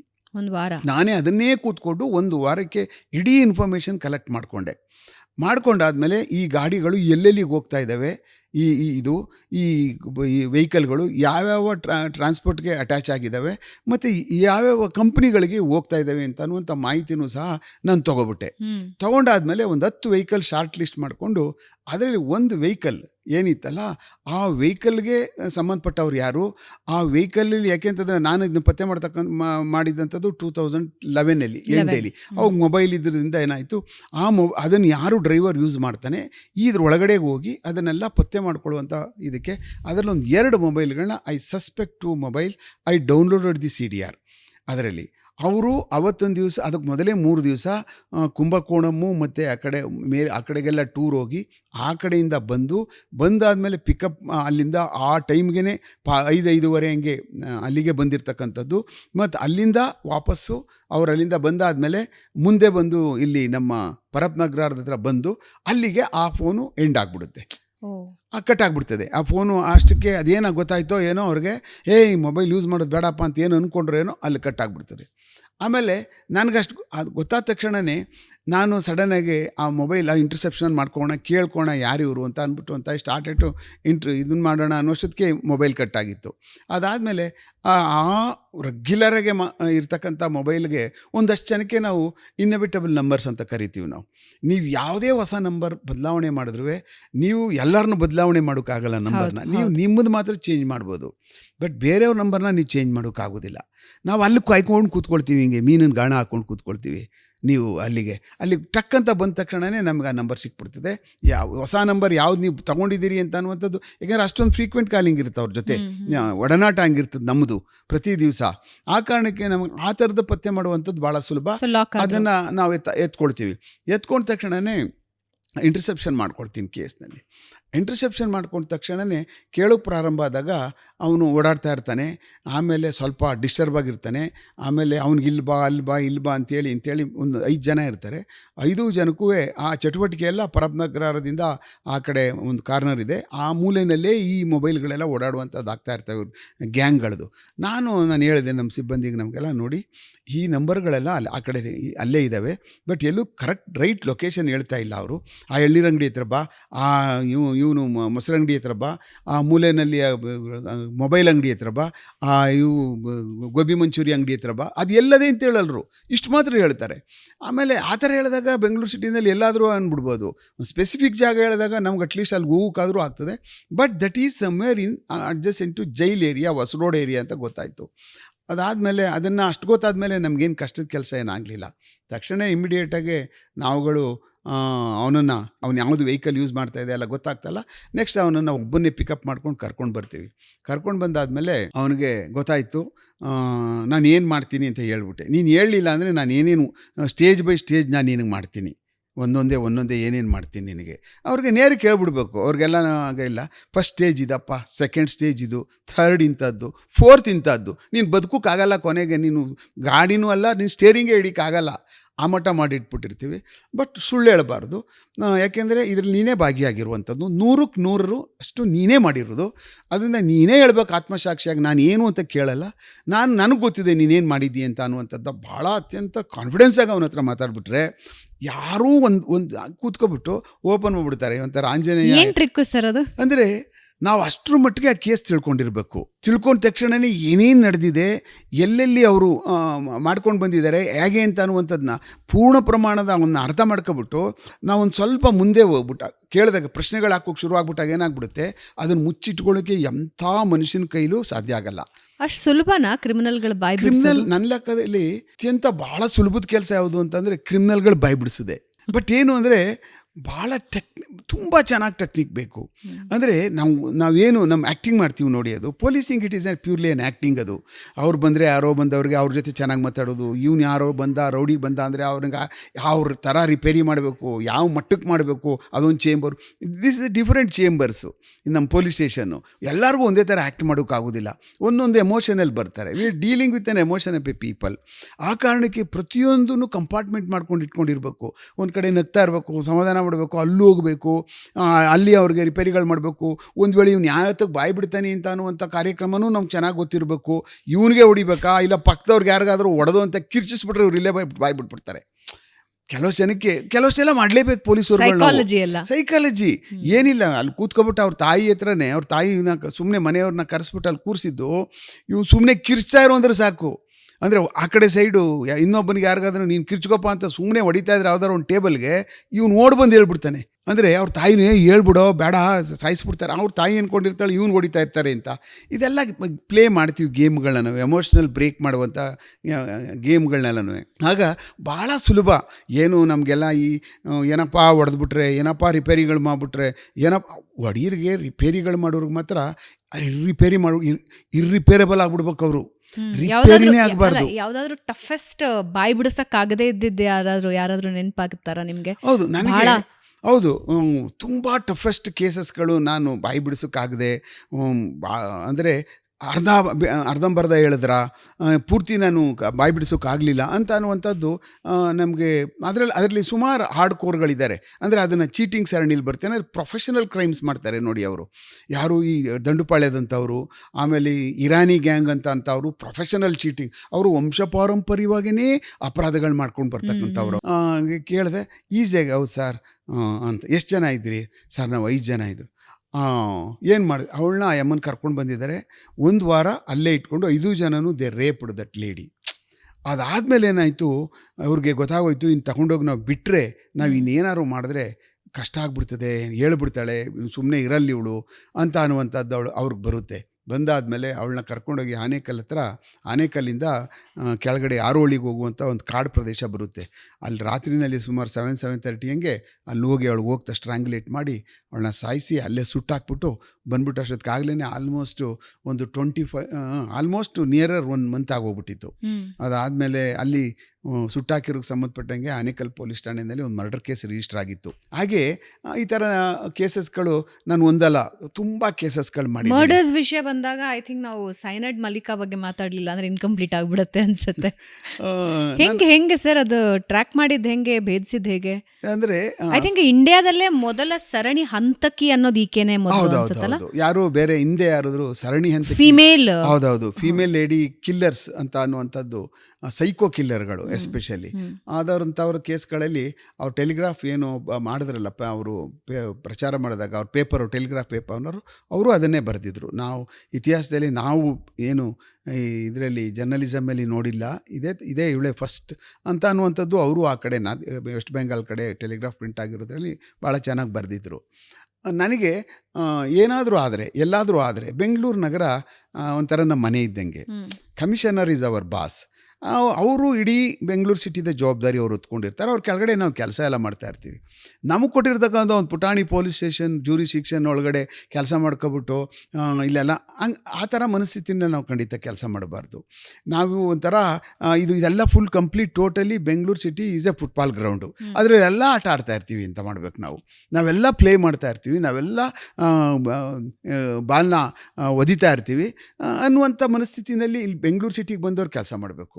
ನಮ್ಮದೇ ಆದಂಥ ಒಂದು ಜ್ಯೂರಿಸ್ಡಿಕ್ಷನ್ ಅಂತ ಹಾಕ್ಕೊಂಡು ನಾವೇ ಒಂದು ಗೋಡೆ ಕಟ್ಕೊಬಿಟ್ರೆ ಇಲ್ಲಿ ಬೆಂಗಳೂರು ಸಿಟಿನಾಗೆ ಕೆಲಸ ಮಾಡೋಕ್ಕೆ ಒಂದು ನಾಲೆಯಕ್ಕೂ ವೇಸ್ಟ್ ಬಾಡಿ, ಪ್ರಯೋಜನ ಇಲ್ಲ ಆ ಥರದವ್ರ ಬೆಂಗಳೂರು ಸಿಟಿಗೆ. ಬೆಂಗಳೂರು ಸಿಟಿ ಅಂತ ಅನ್ನುವಂಥದ್ದನ್ನ ಕಮಿಷನರ್ ಅವ್ರು ಹೆಂಗೆ ಯೋಚನೆ ಮಾಡ್ತಾರೋ, ಅಪರಾಧ ಪತ್ತೆ ಮಾಡೋದ್ರಲ್ಲಿ ನಾನೂ ಇದರಲ್ಲಿ ಎಲ್ಲಾದರೂ ಬಿಡಬಾರ್ದು, ಇದನ್ನ ಬೆಂಗಳೂರು ಸಿಟಿನಲ್ಲಿ ನಾನು ಹಿಡ್ದಾಕ್ಬೇಕು ಅದನ್ನು ಅನ್ನುವಂಥ ಒಂದು ಮನೋಭಾವನೆ ಅಧಿಕಾರಿಗಳಲ್ಲಿ ಬರಬೇಕು. ಆವಾಗ ಬೆಂಗಳೂರು ಭಾಳ ಸುಭದ್ರವಾಗಿರ್ತದೆ. ಆಮೇಲೆ ಬೆಂಗಳೂರಿಗೆ ಜನ ನಮ್ಮ ನಂಬಿಕೆಗೆ ಅರ್ಹರಾಗ್ತೀವಿ. ಇಲ್ಲ ಅಂತಂದರೆ ಅಯ್ಯೋ ತಾಳಪ್ಪ ನಮ್ಮದು ಏನೋ ಅಯ್ಯೋ ಬೇಡ ರಿಜಿಸ್ಟರ್ ಮಾಡೋದು ಬೇಡಪ್ಪ, ಸುಮ್ಮನೆ ಜಾಸ್ತಿ ಆಗೋದು, ಏನೋ ಮಾಡಿ ಕಳಿಸ್ರೆಯ ಕಾಂಪ್ರಮೈಸ್ ಮಾಡಿ ಹಿಡಿದು ಕೊಟ್ಬಿಡ್ತೀವಪ್ಪ, ಚೈನ್ ಸ್ನಾಚ್ ಆದರೆ ಅಲ್ಲೇ ಪಕ್ಕದಲ್ಲಿ ಕರ್ಕೊಂಡೋಗಿ ರಳಿಕಟ್ಟೆ ಹತ್ರ ನಿಲ್ಲಿಸಿ ನಿಮ್ಗೊಂದು ವಾರದಲ್ಲಿ ಕೊಡಿಸ್ಬಿಡ್ತೀವಿ ಚಿನ್ನ, ಕೋರ್ಟಿಗೆ ಹೋಗ್ಬೇಕಾದ್ದೇ ಇಲ್ಲ. ಇದು ನೀವು ಕಂಪ್ಲೇಂಟ್ ಆಗಿಬಿಟ್ರೆ ಕಷ್ಟ. FIR ಆದರೆ ಕೋರ್ಟ್ಗೆ ಹೋಗ್ಬೇಕು, ಲಾಯರ್ಗೆ ದುಡ್ಡು ಕೊಡಬೇಕು, ಸೂರಿಟಿ ಕೊಡಬೇಕು, ಎಲ್ಲ ಕಷ್ಟ ಆಗ್ಬಿಡ್ತದೆ. ಟಕ್ಕಂತ ಮಾಡಿ ಅವ್ರಿಗೆ ಹಿಂಗೆ ಮಾಡಿ ಮಾಯಾ ಮಂತ್ರ ಮಾತ್ರ ಕಾಳಿ ಮಾಡಿಬಿಟ್ಟು ಕಳಿಸ್ಬಿಡ್ತಾರೆ. FIR ಮಾಡಲ್ರು. ಯಾಕೆ ಮಾಡಲ್ಲ ಅಂದರೆ ಅಕೌಂಟಬಿಲಿಟಿ ಬರುತ್ತಲ್ಲ, ಕೇಸ್ಗಳ ಲೆಕ್ಕ. ಏನು ರೀ ಇಷ್ಟೊಂದು ಕೇಸ್ ಆಗ್ತವೆ, ಮೊನ್ನೆ ಬೇರೆ ಆಯಿತು, ಇವತ್ತು ಬೇರೆ ಆಯಿತು, ಇವೇನು ಕೆಲಸ ಮಾಡ್ತಾ ಇದ್ದಾರೆ ಇಲ್ವೋ ಅಂತಾರಲ್ಲ, ಅನ್ಲೇಬೇಕದು. ಈಗ ಅನ್ಲಿಲ್ಲ ಅಂದರೆ ಕೆಲಸನೇ ನಡೆಯಲ್ಲ ಅಲ್ಲಿ ಇಲಾಖೆಯಲ್ಲಿ, ಪತ್ತೆ ಕಾರ್ಯನೂ ಆಗಲ್ಲ, ತಡೆಗಟ್ಟುವಿಕೆನೂ ಆಗೋದಿಲ್ಲ. ಅದನ್ನು ತಪ್ಪಿಸ್ಕೊಳ್ಳೋಕೆ ಏನು ಮಾಡ್ತಾರೆ, ಇಂಥದ್ದೊಂದು ಯಾರು ಈ ಒಂದು ಗ್ಯಾಂಗ್ ಇರ್ತದೆ ಪೊಲೀಸ್ ಸ್ಟೇಷನ್ ಮುಂದೆ, ಈ ಥರದವ್ರು ಪೊಲೀಸ್ ಆಫೀಸರ್ ಇಂಥದ್ದು ಬಂದ ತಕ್ಷಣ ಅವ್ರನ್ನ ಹಿಡ್ಕೊಬಿಟ್ಟು ಅವ್ರನ್ನ ಪಾಲಿಷ್ ಮಾಡಿಬಿಟ್ಟು ಮೆತ್ತಗೆ ನೈಸ್ ಮಾಡಿಬಿಟ್ಟು ಅದನ್ನ ಇವನು ಇನ್ಸ್ಪೆಕ್ಟರ್ ಮಾನಿಟರ್ ಮಾಡ್ತಾ ಇರ್ತಾನೆ. ಮಾಡಿದ್ರಾ ಇಲ್ವಾ ಕೇಳ್ಕೊಂಡು ಹೋದ್ರಾ, ಇನ್ನೆಲ್ಲರೂ ಸುಮ್ಮನೆ ಏರ್ ಆಫೀಸರ್ ಹತ್ರ ಹೋಗಿ ಈಗ ಇವರು ರಾಮಾಯಣ ಮಾಡಿಬಿಟ್ಟಾರ್ರಿ. ಆಮೇಲೆ ಈಗ DCP ಹತ್ರನೋ ಜಾಯಿಂಟ್ CP ಹತ್ರನೋ ಕಮಿಷನರ್ ಹತ್ರ ಹೋದರೆ ಅವರು ಸರಿಯಾಗಿ ದಾರಿ ಮಾಡಿಬಿಡ್ತಾರೆ. ಯಾಕೆ ಕೇಸ್ ರಿಜಿಸ್ಟರ್ ಮಾಡಲಿಲ್ಲ ಅಂತ ಒಂದು ಇನ್ಸ್ಪೆಕ್ಟರ್ ದಾರಿ ಮಾಡಿಬಿಡ್ತಾರೆ. ಭಯ ಅದನ್ನೆಲ್ಲ ಅವಾಯ್ಡ್ ಮಾಡಿಕೊಂಡು ಇವ್ರ ಮೆಂಟಾಲಿಟಿ ಸೈಕಾಲಜಿ ಸ್ಟಡಿ ಮಾಡಿ ಬರ್ಕ್ ಮಾಡ್ಬಿಡೋದು ಕೇಸ್ನ. ಆಮೇಲೆ ಏನೋ ಯಾರನ್ನಾರು ಹಿಡಿದಾಗ ಅವ್ರು ಕೊಡೋಕೆ ಆಗಲ್ಲ, ಕೇಸೇ ರಿಜಿಸ್ಟರ್ ಆಗಿರೋಲ್ಲ, ಹೆಂಗೆ ಕೊಡ್ತೀರ ಅವ್ರಿಗೆ ನೀವು? ಅವ್ರಿಗೆ ಮತ್ತೆ ಇನ್ನೊಂದು ಸುಳ್ಳುಗಳು ಹೇಳ್ಕೊಂಡು ಅವ್ರ ಕಾರಣಗಳು ಕೊಟ್ಕೊಂಡು ಏನೋ ಮಾಡಿಕೊಂಡು ಅವ್ರನ್ನ ಪಾಪ ಅವರು ಕಳ್ಕೊಂಡವ್ರು ಹಾಗೆ ಹೊಟ್ಟೋಗ್ಬಿಡ್ತಾರೆ. ಆ ಕಾರಣಕ್ಕೆ ನನ್ನ ಲೆಕ್ಕಾಚಾರದಲ್ಲಿ ಅದು ಇರ್ರೆಸ್ಪಾನ್ಸಿಬಲ್ ಅಧಿಕಾರಿಗಳು, ಇರ್ರೆಸ್ಪಾನ್ಸಿಬಲ್ ಪೊಲೀಸಿಂಗ್ ಮಾಡ್ತಕ್ಕಂಥ ಕೆಲಸ. ದಮ್ಮಿದ್ರೆ ಟಕತ್ತಿದ್ರೆ ಏನು ಅಪರಾಧಗಳಾಗ್ತವೋ FIR ಮಾಡಬೇಕು. ಸರ್ ಹಿಂಗೆ ಆಗ್ತಾ ಇದ್ದೇವೆ, ಪತ್ತೆ ಮಾಡ್ತೀವಿ, ಆಯಿತು ಪತ್ತೆ ಮಾಡುವಂಥ ಕೆಲಸಕ್ಕೆ ಹೋಗಬೇಕು. ಅದು ಏನಾದರೂ ಆಗಲಿ, ಅದು ಯಾಕೆ ಪತ್ತೆ ಆಗಲ್ಲ ನೋಡೋಣ, ಅದು ಯಾರು ಮಾಡ್ತಾ ಇಲ್ಲ ಅಂತ ಅನ್ನೋದು ಯಾಕೆ ಆಗಲ್ಲ. ಅದು ಕಳ್ಳರು ಬಂದು ಕಳ್ತನ ಮಾಡ್ಕೊಂಡಾದ್ಮೇಲೆ ನನ್ನ ಕೆಲಸ ಏನು ಪತ್ತೆ ಮಾಡುವಂಥ ಕೆಲಸ, ಯಾಕೆ ಆಗಲ್ಲ ಅನ್ನುವಂಥ ಚಾಲೆಂಜಸ್ಗಳು ತೊಗೋಬೇಕಾ ಹೊರ್ತು ಅಲ್ಲೇ ಕಾಂಪೌಂಡ್ ಪಕ್ಕದಲ್ಲಿ ಬಂದಂಥವ್ರಿಗೆ ಅಲ್ಲೇ ಕಾಫಿ ಟೀ ಕೊಡಿಸ್ಬಿಟ್ಟು ಅಲ್ಲೇ ಮಂತ್ರ ಕಳಿ ಮಾಡಿಬಿಟ್ಟು ಮನೆ ಕಳಿಸ್ಬಿಟ್ರೆ ಅದು ನಿಜವಾಗ್ಲೂ ಘೋರ ಅಪರಾಧ.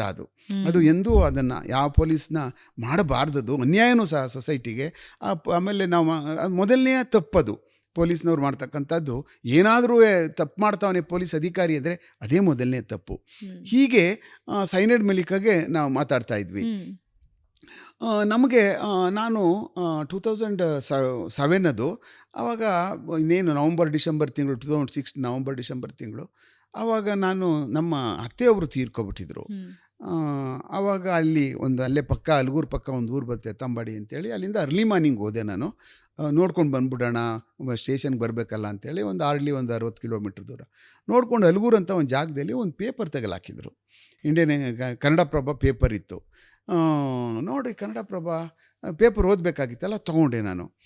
ತೊಗೊಂಡ ತಕ್ಷಣವೇ ಅದರಲ್ಲಿ ನೋಡಿದೆ, 2ನೇ ಪೇಜಲ್ಲಿ ವೈದ್ಯನಾಥೇಶ್ವರ ದೇವಸ್ಥಾನದಲ್ಲಿ ಯಾರೋ ಒಬ್ಬಳನ್ನ ಹೆಂಗ್ಸ್ನ ಕರ್ಕೊಂಡು ಬಂದು ಏನೋ ವಿಷ ಹಾಕಿ ಕೊಂದು ಬಾಗಿಲಾಕೊಂಡು ಹೊಟ್ಟೋಗ್ಬಿಟ್ಟಿದ್ದಾಳೆ ಅವಳು ಅಂತ ಒಂದು ಬರೆದು ಅದರಲ್ಲಿ ಅದ್ರ ಜೊತೆಯಲ್ಲಿ ಅದಕ್ಕೆ ಸಮೀಪವಾಗಿ 5-6 ಕೇಸ್ಗಳನ್ನ ಬರೆದಿದ್ರು. 1 ಬೈ ಈ ಥರದೊಂದು ಇಲ್ಲಿ ಯಡಿಯೂರಲ್ಲಿ ಒಂದಾಗಿದೆ, ಆಮೇಲೆ ಮತ್ತೆ ನಮ್ಮ ಸಿದ್ಧಲಿಂಗೇಶ್ವರ ಮಠದಲ್ಲಿ ತುಮಕೂರಲ್ಲಿ ಒಂದಾಗಿದೆ, ಕೈವಾರ ತಾತಯ್ಯನ ಅಲ್ಲೊಂದಾಗಿದೆ, ಆಮೇಲೆ ಇಲ್ಲಿ ನಮ್ಮ ಘಾಟಿ ಸುಬ್ರಹ್ಮಣ್ಯದಲ್ಲಾಗಿದೆ. ಇದೆಲ್ಲ ಯಾರೋ ಒಬ್ಬರೇ ಮಾಡ್ತಾ ಇರುವಂಗೆ ಕಾಣಿಸ್ತಾ ಇದೆ. ಇದು ನೋಡಿದ್ರೆ ಒಳಗಡೆನೇ ಸಾಯಿಸ್ಬಿಟ್ಟು ಆಚೆಯಿಂದ ಬಾಗ್ಲಾಕೊಂಡು ಹೋಗ್ಬಿಡ್ತಾ ಇದ್ದಾರೆ ಅಂತ ಅನ್ನುವಂಥ ಬ್ಯೂಟಿಫುಲ್ಲಾಗಿ ಒಂದು ಆರ್ಟಿಕಲ್ ಬರೆದಿದ್ರು. ನಾನು ಪೇಪರ್ ತೊಗೊಂಡು ಬಂದು ಕೂತ್ಕೊಂಡು ಸಾಯಂಕಾಲ ಒಂದು 5-5:30 ನಮ್ಮ ಇವ್ರಿಗೆ ಅದೇ ನಮ್ಮ ಪೊಲೀಸ್ ಆಫೀಸರ್ಗೆ ಹರೀಶ್ ಅಂತ ಇದ್ದು ಮತ್ತು ನಮ್ಮ ಮನೋಜ್ ಅಂತ ಎಲ್ಲ ಇದ್ದರು. ನೋಡಿ ಈ ಕೇಸ್ ಒಂಥರ ಟಿಪಿಕಲ್ ಆಗಿದೆ. ಈಗಾಗಲೇ ಇಷ್ಟು ಕೇಸ್ಗಳು ಅಂತ ಹೇಳ್ತಾ ಇದ್ದಾರೆ ಪೇಪರ್ನಲ್ಲಿ. ಅಂದರೆ ಬೆಂಗಳೂರು ನಗರದಿಂದ ಕರ್ಕೊಂಡು ಹೋಗ್ತಾ ಇದ್ದಾರೆ ಹೆಣ್ಮಕ್ಳನ್ನ. ಬಟ್ ಕೊಲ್ತಾ ಇರೋದು ನೋಡಿದ್ರೆ ಬೇರೆ ಬೇರೆ ದೇವಸ್ಥಾನಗಳಲ್ಲಿ ಕೊಂದಾಗ್ತಾ ಇದ್ದಾರೆ. ಇಲ್ಲಿಂದನೇ ಪಿಕಪ್ ಮಾಡ್ಕೊಂಡು ಕರ್ಕೊಂಡು ಹೋಗ್ತಾ ಇರ್ತಕ್ಕಂಥದ್ದು ಯಾವುದೋ ಒಂದು ಮೆಷಿನರಿ ಇದೆ, ಅದನ್ನು ನಾವು ಪತ್ತೆ ಮಾಡಲೇಬೇಕು, ನೋಡೋಣ ಅದು ಯಾಕೆ ನೋಡೋಣ ಅಂದ್ಬಿಟ್ಟು ಅಂತ ಅಲ್ಲಿಗೆ ಯಾಕೆ ನಾವು ಅದನ್ನ ಪತ್ತೆ ಮಾಡೋ ಕಾರ್ಯಕ್ರಮಕ್ಕೆ ಯಾಕೆ ಬಂದು ಅಂದರೆ ಅದರಲ್ಲಿ ಇನ್ನೊಂದು ಮೆನ್ಷನ್ ಮಾಡಿದರು.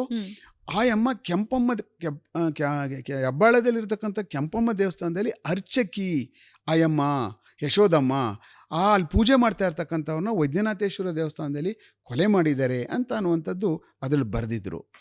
ಕೆಂಪಮ್ಮ ದೇವಸ್ಥಾನ ಹೆಬ್ಬಾಳ ಅಂದರೆ ಎಲ್ಲಿದೆ, ನಡೀರಿ ಹೋಗೋಣ ಅಂತ ಅಂದ್ಬಿಟ್ಟು ಅಂತ we went in a blunt. ನಮಗೇನು ಇನ್ಫಾರ್ಮೇಷನ್ ಎಲ್ಲ ಏನಿಲ್ಲ, ಒಂದು ಸಾರಿ ನೋಡ್ಕೊಂಡು ಬರೋಣ. ಯಾಕೆ ಅಂದರೆ ನಾನು ಮೊದಲೇ ಹೇಳಿದೆ ನಿಮಗೆ, ನಾವು ನಮ್ಮ ಸಿಟಿ ಏನೇ ಅಪರಾಧಗಳಾದರೂ ಅದು ಎಲ್ಲಾದರೂ ಅದರಲ್ಲಿ ಯಾರಾದರೂ ಬೆನ್ನಿಗೆ ಬಿದ್ದರೆ ಯಾರಾದರೂ ಒಬ್ಬರು ಶಕ್ತಿ ಮೀರಿ ಕೆಲಸ ಮಾಡ್ತಾರೋ ಅವ್ರು ಪತ್ತೆ ಮಾಡಿಬಿಡ್ಬೋದು.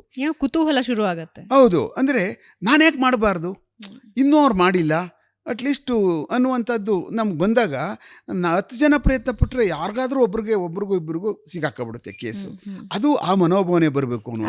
ಅಲ್ಲಿ ಘರ್ಷಣೆ ಏನಾದರೂ ಆಗತ್ತಾ? ಆ ಪೊಲೀಸ್ ಠಾಣೆ ನಿಮ್ಮ ವ್ಯಾಪ್ತಿಗಿಲ್ಲ, ನಮ್ಮ ವ್ಯಾಪ್ತಿಗೆ ಯಾಕೆ ಬಂದ್ರಿ, ಆ ಥರದ್ದು ಇಲ್ಲ. ಪತ್ತೆ ಕಾರ್ಯಕ್ಕೆ ಹೋದಾಗ ಸಾರ್ ದಯಮಾಡಿ ಪತ್ತೆ ಮಾಡಿ ಕೊಟ್ಬಿಡಿ ಸಾರ್ ಅಂತ ಕಾಲಿಗೆ ಬೀಳ್ತಾರೆ. ಪತ್ತೆ ಕಾರ್ಯಕ್ಕೆ ಹೋದಾಗ ಸದ್ಯ ಅವ್ರು ಮಾಡಿಕೊಟ್ಬಿಟ್ರೆ ಸಾಕಪ್ಪ, ನಾನು ರಿಲೀಸ್ ಆಗ್ಬಿಡ್ಬೋದು ಇದರಿಂದ ಅಂದ್ಬಿಟ್ಟು ಅಂತ ಭಾಳ ಪ್ರೈಸ್ ಮಾಡ್ತಾರೆ.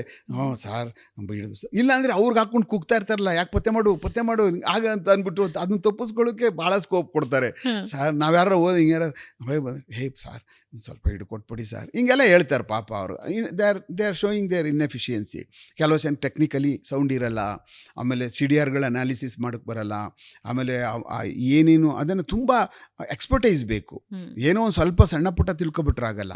ಒಂದು CDR ನನಗೆ ಕೊಟ್ಬಿಡ್ತು ಅಂತಂದರೆ ಅದನ್ನು ಪೂರ್ಣ ಪ್ರಮಾಣದಲ್ಲಿ ಈ ಒಂದೊಂದು ಅಕ್ಷರನೂ ಸಹ ಬಿಡಿ ಭಾಗ ಮಾಡಿ ಬಿಸಾಕ್ಬಿಡ್ಬೋದು. ಈಗಿರುವಂಥ ನಮ್ಮ ಕಾಲದಲ್ಲೇ ಒಳ್ಳೊಳ್ಳೆ ಸಾಫ್ಟ್ವೇರ್ಗಳಿದ್ದು, ಅದರಲ್ಲಿ ಯಾರು ಎಲ್ಲಿಂದ ಬಂದ, ಎಷ್ಟು ಸಾರಿ ಬಂದ, ಯಾವ ಜಾಗದಲ್ಲಿದ್ದ, ಯಾವ ಜಾಗ ಅತ್ಯಂತ ಜಾಸ್ತಿ ಜಾಗದಲ್ಲಿರ್ತಾನೆ, ಅವನು ಯಾರ ಜೊತೆ ರಾತ್ರಿ ಹೊತ್ತಿರ್ತಾನೆ, ಡೇನಲ್ಲಿರ್ತಾನೆ, ಇಡೀ ಗ್ರಾಫ್ನ ಒಂದು 1.5 hour 2 hourಲ್ಲಿ ಅವ್ನು ಈ ಕೈ ಹಸ್ತ ಸಾಮುದ್ರಿಕ ಇಟ್ಕೊಂಡು ರಸ್ತೆ ಪಕ್ಕ ಹೇಳ್ತಾರಲ್ಲ, ಅವ್ರಿಗಿಂತ ಲಕ್ಷ ಪಾಲ್ ಮೇಲೂ ಚೆನ್ನಾಗಿ ನಿಖರವಾದಂಥದ್ದನ್ನ ನಾವು ಜಾತಕ ಕೊಟ್ಬಿಡ್ತೀವಿ. ಇವ್ರದ್ದು ಇಷ್ಟೇ, ಇವ್ರಿಗೆ ಸೇರ್ತಕ್ಕಂಥ ಜನ ಇಂಥವ್ರು, ಇವ್ರಿಗೆ ಇಂತಿಂಥವರೇ ಕಾಂಟ್ಯಾಕ್ಟ್ ಇದ್ದಾರೆ, ಇವ್ರ ಕ್ವಾಲಿಟಿ ಆಫ್ ಲೈಫ್ ಇಷ್ಟು, ಇವ್ರು ಓಡಾಡೋ ಜಾಗನೇ ಇದು ಅನ್ನುವಂಥದ್ದು ಪ್ರತಿಯೊಂದು ಗೊತ್ತಾಗ್ಬಿಡುತ್ತೆ ನಮಗೆ. ಅಷ್ಟು ಚೆನ್ನಾಗೇ ಅದು, ಯಾಕೆಂದರೆ ರೇಖೆ ಪ್ರತಿ ದಿವಸ ನಮ್ಮನ್ನು ರೀಡ್ ಮಾಡುವಂಥದ್ದೇ ನಮ್ಮ CDR, ಎಲ್ಲಿ ಏನು ನಮ್ಮ ಕಾಂಟ್ಯಾಕ್ಟ್ಗಳೇನು ಅನ್ನುವಂಥದ್ದು ಎಸ್ಟಾಬ್ಲಿಷ್ ಮಾಡುವಂಥದ್ದೇ ಅದು. ಹಾಗೆ ಅಂಥದ್ದೆಲ್ಲ ಭಾಳ ತುಂಬ ಚೆನ್ನಾಗಿ ಬೆಂಗಳೂರು ಸಿಟಿಗೆ ಬಂದಂಥವ್ರು ಇದರಲ್ಲಿ ನನ್ನ ಲೆಕ್ಕದಲ್ಲಿ ಯಾರೇ ಬೆಂಗಳೂರು ಸಿಟಿಗೆ ಪೊಲೀಸ್ ಸ್ಟೇಷನ್ಗೆ ಪೊಲೀಸ್ ಇನ್ಸ್ಪೆಕ್ಟರ್ಗಳಾಗಿ ಬಂದರು ಅಂದರೆ ಇದ್ರದ್ದೊಂದು ಎಕ್ಸಾಮ್ ಮಾಡಬೇಕು. ನಿನಗೆ CDR ಅನಾಲಿಸಿಸ್ ಬರುತ್ತಾ, ಯಾವ ಸಾಫ್ಟ್ವೇರ್ ನೀನು ಯೂಸ್ ಮಾಡ್ತಾ ಇದ್ದೆ ನಮ್ಮಲ್ಲಿರ್ತಕ್ಕಂಥ ಪೊಲೀಸ್ ಸಾಫ್ಟ್ವೇರ್ಲಿ, ಆಮೇಲೆ ನೀನು ಟವರ್ ಡೀಟೇಲ್ಸ್ನ ನೀನು ಅನಲೈಸ್ ಮಾಡೋಕ್ಕೆ ಬರುತ್ತಾ, ಪತ್ತೆ ಮಾಡೋಕ್ಕೆ ಸಾಧ್ಯ ಇದೆಯಾ, ಇದನ್ನೆಲ್ಲ ನೋಡಿ ಆ ಯೋಗ್ಯರನ್ನ ತೊಗೊಬಂದು ಪೊಲೀಸ್ ಸ್ಟೇಷನ್ಗಳು ಇಟ್ಕೋಬೇಕಿಲ್ಲಿ. ಈಗ ಯಾರೋ ಪಾಪ ಒಬ್ಬ ಕಾನ್ಸ್ಟೇಬಲ್ ಅಲ್ಲಿ ಇರ್ತಾರೆ, ನಾನು ಆ ಕೇಸ್ ಬಗ್ಗೆ ಯೋಚನೆ ಮಾಡ್ತಾ ಇರ್ತೀನಿ, ಅಪ್ಲಿಕೇಶನ್ ಆಫ್ ಮೈಂಡ್ ಆ ಕಾನ್ಸ್ಟೇಬಲ್ ಮಾಡ್ತಾ ಇರ್ತಾನೆ, ಕೇಸ್ ಪತ್ತೆ ಆಗೋದಿಲ್ಲ ದೇವರಾಣೆ. ನಾನೇನು ಮಾಡ್ತಾ ಇರ್ತೀನೋ, ನಾನೇನು ಅಪ್ಲಿಕೇಶನ್ ಆಫ್ ಮೈಂಡ್ನ ಆ ಕೇಸ್ ಮೇಲೆ ಹೇಗೆ ಬಳಸ್ಕೋತಾ ಇದ್ದೀನಿ ಅನ್ನೋದ್ರ ನಾವು ಬೇಗ ಕೇಸ್ ಮಾಡ್ಬೋದು, ಪತ್ತೆ ಮಾಡ್ಬೋದು. ಇಲ್ಲಾಂದರೆ ಪತ್ತೆ ಮಾಡೋಕ್ಕಾಗಲ್ಲ. ನಾನು ಅವನು ಯಾರೋ ಮಾಡ್ತಾ ಇದ್ದದನ್ನ ಪಿಕ್ಚರಲ್ಲಿ ತೋರಿಸ್ತಾರೆ, ಸರ್ ಮಾಡ್ಕೊಂಬಂದು ನೋಡ್ಯಾ, ಸರ್ ತಂದೆ ಸರ್ ಇಂಥ ಕಡೆಯವರೇ ಸರ್, ಹಂಗೆ ಆಗಲ್ಲ. ಅದು ದಟ್ ಈಸ್ ಇನ್ಎಫಿಷಿಯೆಂಟ್. ಅದು ನಾನೇ ಮಾಡ್ಬೇಕದು. ನಾನು ಮಾಡಿದಾಗ ನನಗೆ ಗೊತ್ತಾಗ್ತಾ ಇರ್ತದೆ, ಅಪ್ರೋಚ್ ಗೊತ್ತಾಗ್ತಾ ಇರ್ತದೆ, ಆಮೇಲೆ ಯಾವ್ಯಾವ ಕಾಂಟ್ಯಾಕ್ಟ್ಗಳು ಎಲ್ಲೆಲ್ಲಿ ಎಸ್ಟಾಬ್ಲಿಷ್ ಆಗಿದ್ದಾವೆ ಅಂತ ಅಂದ್ಬಿಟ್ಟು ಅಂತ ನಾವು ರೀಡ್ ಮಾಡ್ತಾ ಇದ್ದಾಗಲೇ ಗೊತ್ತಾಗ್ತಾ ಇರ್ತದೆ. ಫಟ ಸೆಗ್ರಿಗೇಟ್ ಮಾಡ್ಕೊಂಡು ಹೋಗ್ಬೋದು ನಾವು. ಮತ್ತು ನಾವು ಅದನ್ನು ಪಿನ್ ಪಾಯಿಂಟ್ ಮಾಡೋದಕ್ಕೆ ಭಾಳ ನಾವು ಸುಲಭ ಆಗಿಬಿಡುತ್ತೆ. ಅವ್ನು ಮಾಡಿದಾಗ ಅದು ಅಪ್ಲಿಕೇಶನ್ ಆ ಕೇಸ್ ಬಗ್ಗೆ ಗೊತ್ತಿರೋದಿಲ್ಲ ಪಾಪ. ಆಮೇಲೆ ನಾನು ಇದುವರೆಗೂ ಏನು ಇನ್ಫಾರ್ಮೇಷನ್ ಕಲೆಕ್ಟ್ ಮಾಡಿದ್ದೀನಿ ಅಂತ ಅನ್ನುವಂಥದ್ದು ಡಿಸೆಕ್ಟ್ ಮಾಡುವಷ್ಟು ಕೆಪಾಸಿಟಿ ಅವನಲ್ಲಿರಲ್ಲ. ಅವರೇ ಕಲ್ತ್ಕೊಂಡಿರಬೇಕು, ಅವರೇ ಮಾಡಬೇಕು. ಅವ್ರುಗಳು ಮಾತ್ರ ಬೆಂಗಳೂರು ಸಿಟಿ ಅಂತ ನಗರಗಳಲ್ಲಿ ಅತ್ಯಂತ ಬೇಗ ಈಗಿನ ಸೋಷಿಯಲ್ ಮೀಡಿಯಾಗಳು ಮತ್ತು ಈಗಿನ ಅಡ್ವಾನ್ಸ್ ಟೆಕ್ನಾಲಜಿಗಳಲ್ಲಿ ಎಂಥವ್ರನ್ನೂ ಪಾತಾಳದಲ್ಲಿದ್ದರೂ ಹಿಡಿದು ಎತ್ಕೊ ಬಂದ್ಬಿಡ್ಬೋದು.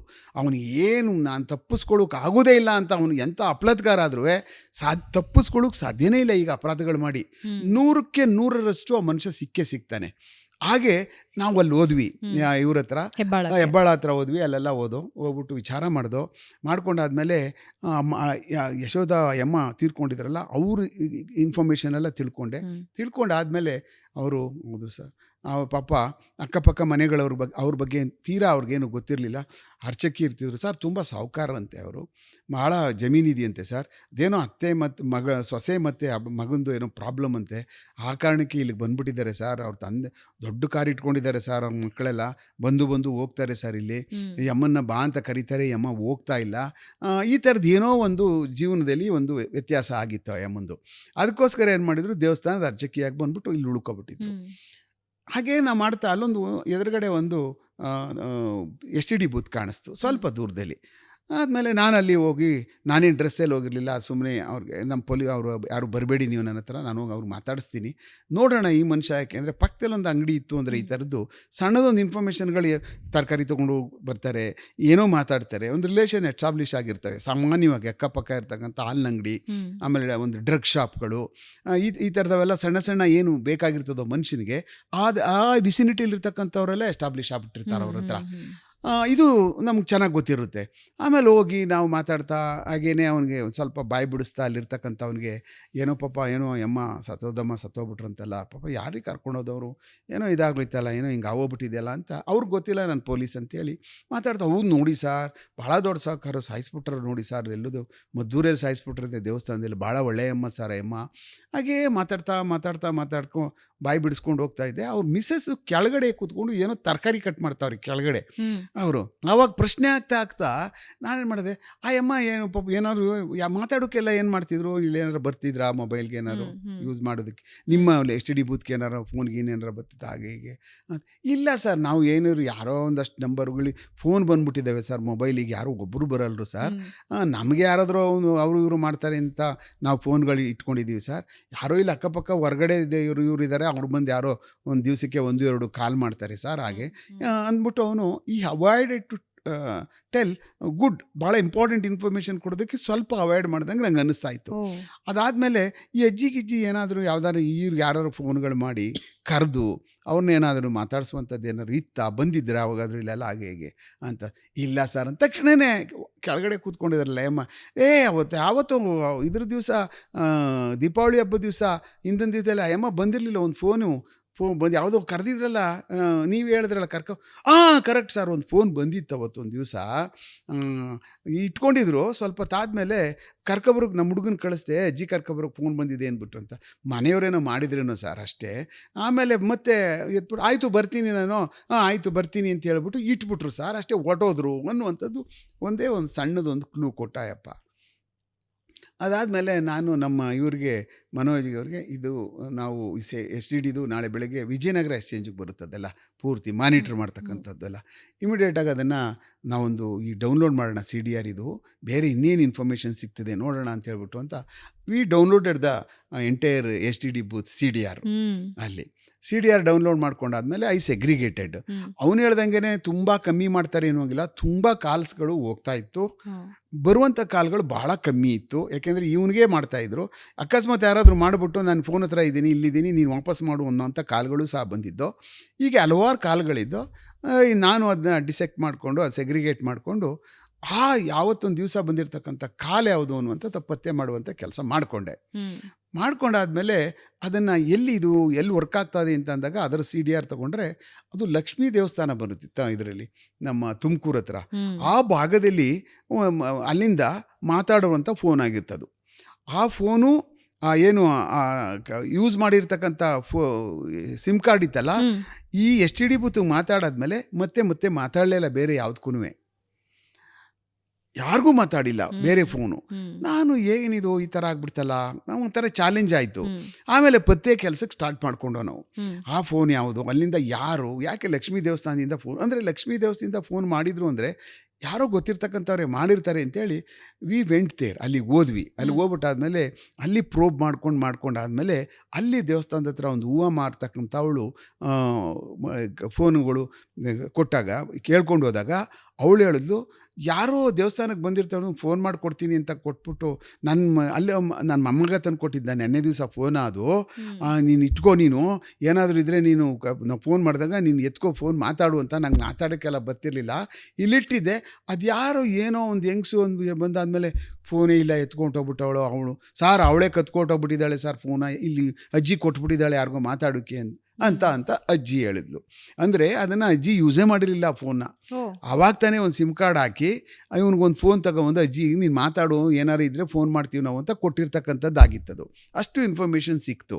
ಅದಾದಮೇಲೆ ಅಲ್ಲಿಂದ ನಾವು ಮಾತಾಡ್ಕೊಂಡು ಅದೇ ಜಾಗದಿಂದ ಬೇರೆ ಬೆಂಗಳೂರು ನಗರಕ್ಕೆ ಆ ಟವರ್ ಡೀಟೇಲ್ಸ್ನ ನಾವು ಡೌನ್ಲೋಡ್ ಮಾಡಿ ಬೆಂಗಳೂರು ನಗರಕ್ಕೆ ಯಾವ್ಯಾವ್ದು ನಂಬರ್ಗಳು ಕಾಂಟ್ಯಾಕ್ಟ್ ಇದ್ದಾವೆ ಅನ್ನುವಂಥದ್ದು ಐ ವೆಂಟ್ ಇಂಟು ಸ್ವಲ್ಪ ಇನ್ನು ವೈಡ್ ಆಗಿ ಇನ್ವೆಸ್ಟಿಗೇಷನ್ ನಮ್ಮದು ಡೀಪ್ ಡೈವ್ ಆಯ್ತು. ಹೌದು ಆಯಿತು. ಆವಾಗ ಆ ಟವರ್ಗಳಿಂದ ಇಲ್ಲೇ ಇರ್ತಕ್ಕಂಥವ್ರಾದರೆ ಇವರು ಜನರೇಟ್ ಮಾಡಿರ್ತಾರೆ ಕೆಲವಷ್ಟು ನಂಬರ್ಗಳನ್ನ ಬೆಂಗಳೂರಿಗೆ ಅಂತೇಳಿ ಅಂತ, ಅದನ್ನು ನಾವು ಪತ್ತೆ ಮಾಡ್ಕೊಂಡು ಹೋಗ್ತಾ ಇರ್ತಕ್ಕಂಥ ಸಮಯದಲ್ಲಿ ಒಂದು ಫ್ಯಾಕ್ಟ್ರಿಗೆ, ಅಂದರೆ ಒಂದು ಫ್ಯಾಕ್ಟ್ರಿ ಸಂಬಂಧಪಟ್ಟಾಗೆ ಅದು ಓಡಾಡಿರ್ತಕ್ಕಂಥದ್ದು ಮತ್ತು ಈ ಜಾಗ ಇವೆಲ್ಲ ಕೆಲವಷ್ಟೆಲ್ಲ ನಾವು ನೋಡಿದಾಗ ಗೊತ್ತಾಗ್ಬಿಡ್ತದೆ ಸಸ್ಪೆಕ್ಟೆಡ್ ಜಾಗದಲ್ಲಿ ಓಡಾಡಿರ್ತಕ್ಕಂಥದ್ದು. ನನ್ನ ಇನ್ವೆಸ್ಟಿಗೇಷನಲ್ಲಿ ಯಶೋಧಮ್ಮನಿಗೆ ಯಾವುದು ಕೆಂಪಪುರ ಅಗ್ರಹಾರಕ್ಕೆ ಸಂಬಂಧಪಟ್ಟಂಥದ್ದು ಈ ಒಂದೆಲ್ಲ ಇದು ನನಗೆ ಆ ನಂಬರಲ್ಲಿ ಕಾಣಿಸೋದ್ರಿಂದ ಏನು ಆಯಿತು, ನಾನು I came to this factory ಹತ್ರ ಬಂದಾಗ ಒಂದು ನಂಬರ್ ಯಾರ್ದಿದು, ಈ ನಂಬರ್ ಕೊಡಿ, ಇವರು ಯಾರು ಯೂಸ್ ಮಾಡ್ತಾ ಇದ್ದಾರೆ ಅಂತ ಹೇಳಿದಾಗ ಐ ಕಲೆಕ್ಟೆಡ್ ದಟ್ ನಂಬರ್. ಬಹಳ ಹೊತ್ತಾದ್ಮೇಲೆ ಆ ನಂಬರ್ ತೊಗೊಂಡೆ. ಆ ನಂಬರ್ ತೊಗೊಂಡು ಅಲ್ಲಿಂದ ಬಂದಾದಮೇಲೆ ಅದನ್ನು ನಾನು ಇಂಟರ್ಸೆಪ್ಷನ್ ಮಾಡಿಕೊಂಡು ಅದನ್ನು ಕೇಳೋಕ್ಕೆ ಪ್ರಾರಂಭ ಮಾಡಿದೆ. ಆವಾಗ ಅದು ಬೇರೆ ಬೇರೆ ಗೊತ್ತಾಯಿತು. ಅವನೂ ಸಹ ಒಬ್ಬ ಟ್ಯಾಕ್ಸಿ ಡ್ರೈವರ್ ಅಂತ ಗೊತ್ತಾಯಿತು. ಅವನ ಚಟುವಟಿಕೆನೂ ಗೊತ್ತಾಗ್ತಾಯಿತ್ತು ನನಗೆ. ಆಮೇಲೆ ಅವನು ಎಲ್ಲಿದ್ದಾನೆ ಹೊಸ ಅನ್ನೋದು ಗೊತ್ತಾಗ್ತು.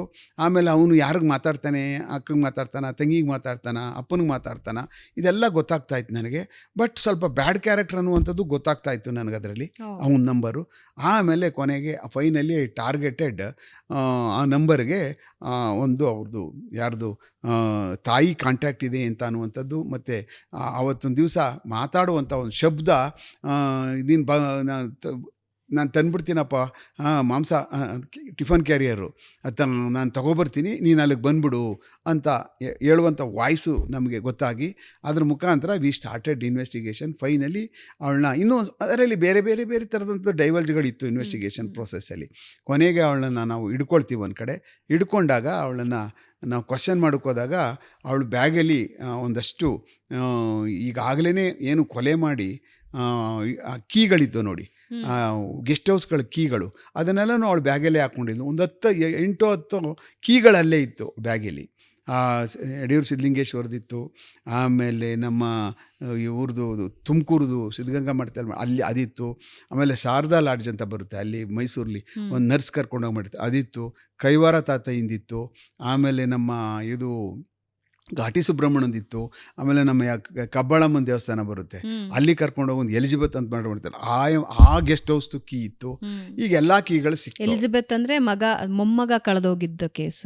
ಎಲಿಜಬೆತ್ತು ಅವಳನ್ನ ಅಂದರೆ ಪಾಪ ಅವ್ರ ಮನೆಯಲ್ಲಿ ಅವ್ನು ಡಾಕ್ಟರ್, ಅವ್ರ ಮಗ ಸೊಸೆನೂ ಡಾಕ್ಟ್ರು, ಅವ್ರಿಬ್ಬರದ್ದು ಏನೋ ಸಣ್ಣ ಸಣ್ಣ ಸಣ್ಣ ಸಮಸ್ಯೆಗಳು. ಅವ್ರ ಮನೆಯಲ್ಲಿ ಕೆಲಸ ಮಾಡ್ತಾಳಲ್ಲ ಅವಳು ಇವಳನ್ನ ಇಂಟ್ರೊಡ್ಯೂಸ್ ಮಾಡಿದ್ದಾರೆ. ದೇವಸ್ಥಾನ ಇಂಥದ್ದೊಂದು ಇದೆ, ಕೆಂಪಮ್ಮ ದೇವಸ್ಥಾನ ಅಂತ, ಅಲ್ಲಿ ಹೋಗ್ಬಿಟ್ರೆ ನೀನು ಸೊಸೆ ನೀನು ಕಾಲಿಗೆ ಬಿಡ್ತಾಳೆ, ಆ ಥರ ದೇವರು ಅಷ್ಟು ಪವರ್ ಇದೆ ಬಾ ಅಂತ ಕರ್ಕೊಂಡ್ಬಂದಾಗ ಇವಳು ಇಂಟರ್ವ್ಯೂನ್ ಆಗ್ತಾಳೆ ಅವಳಿಗೆ, ಅವಳು ಪ್ರಾಬ್ಲಮ್ಗೆ.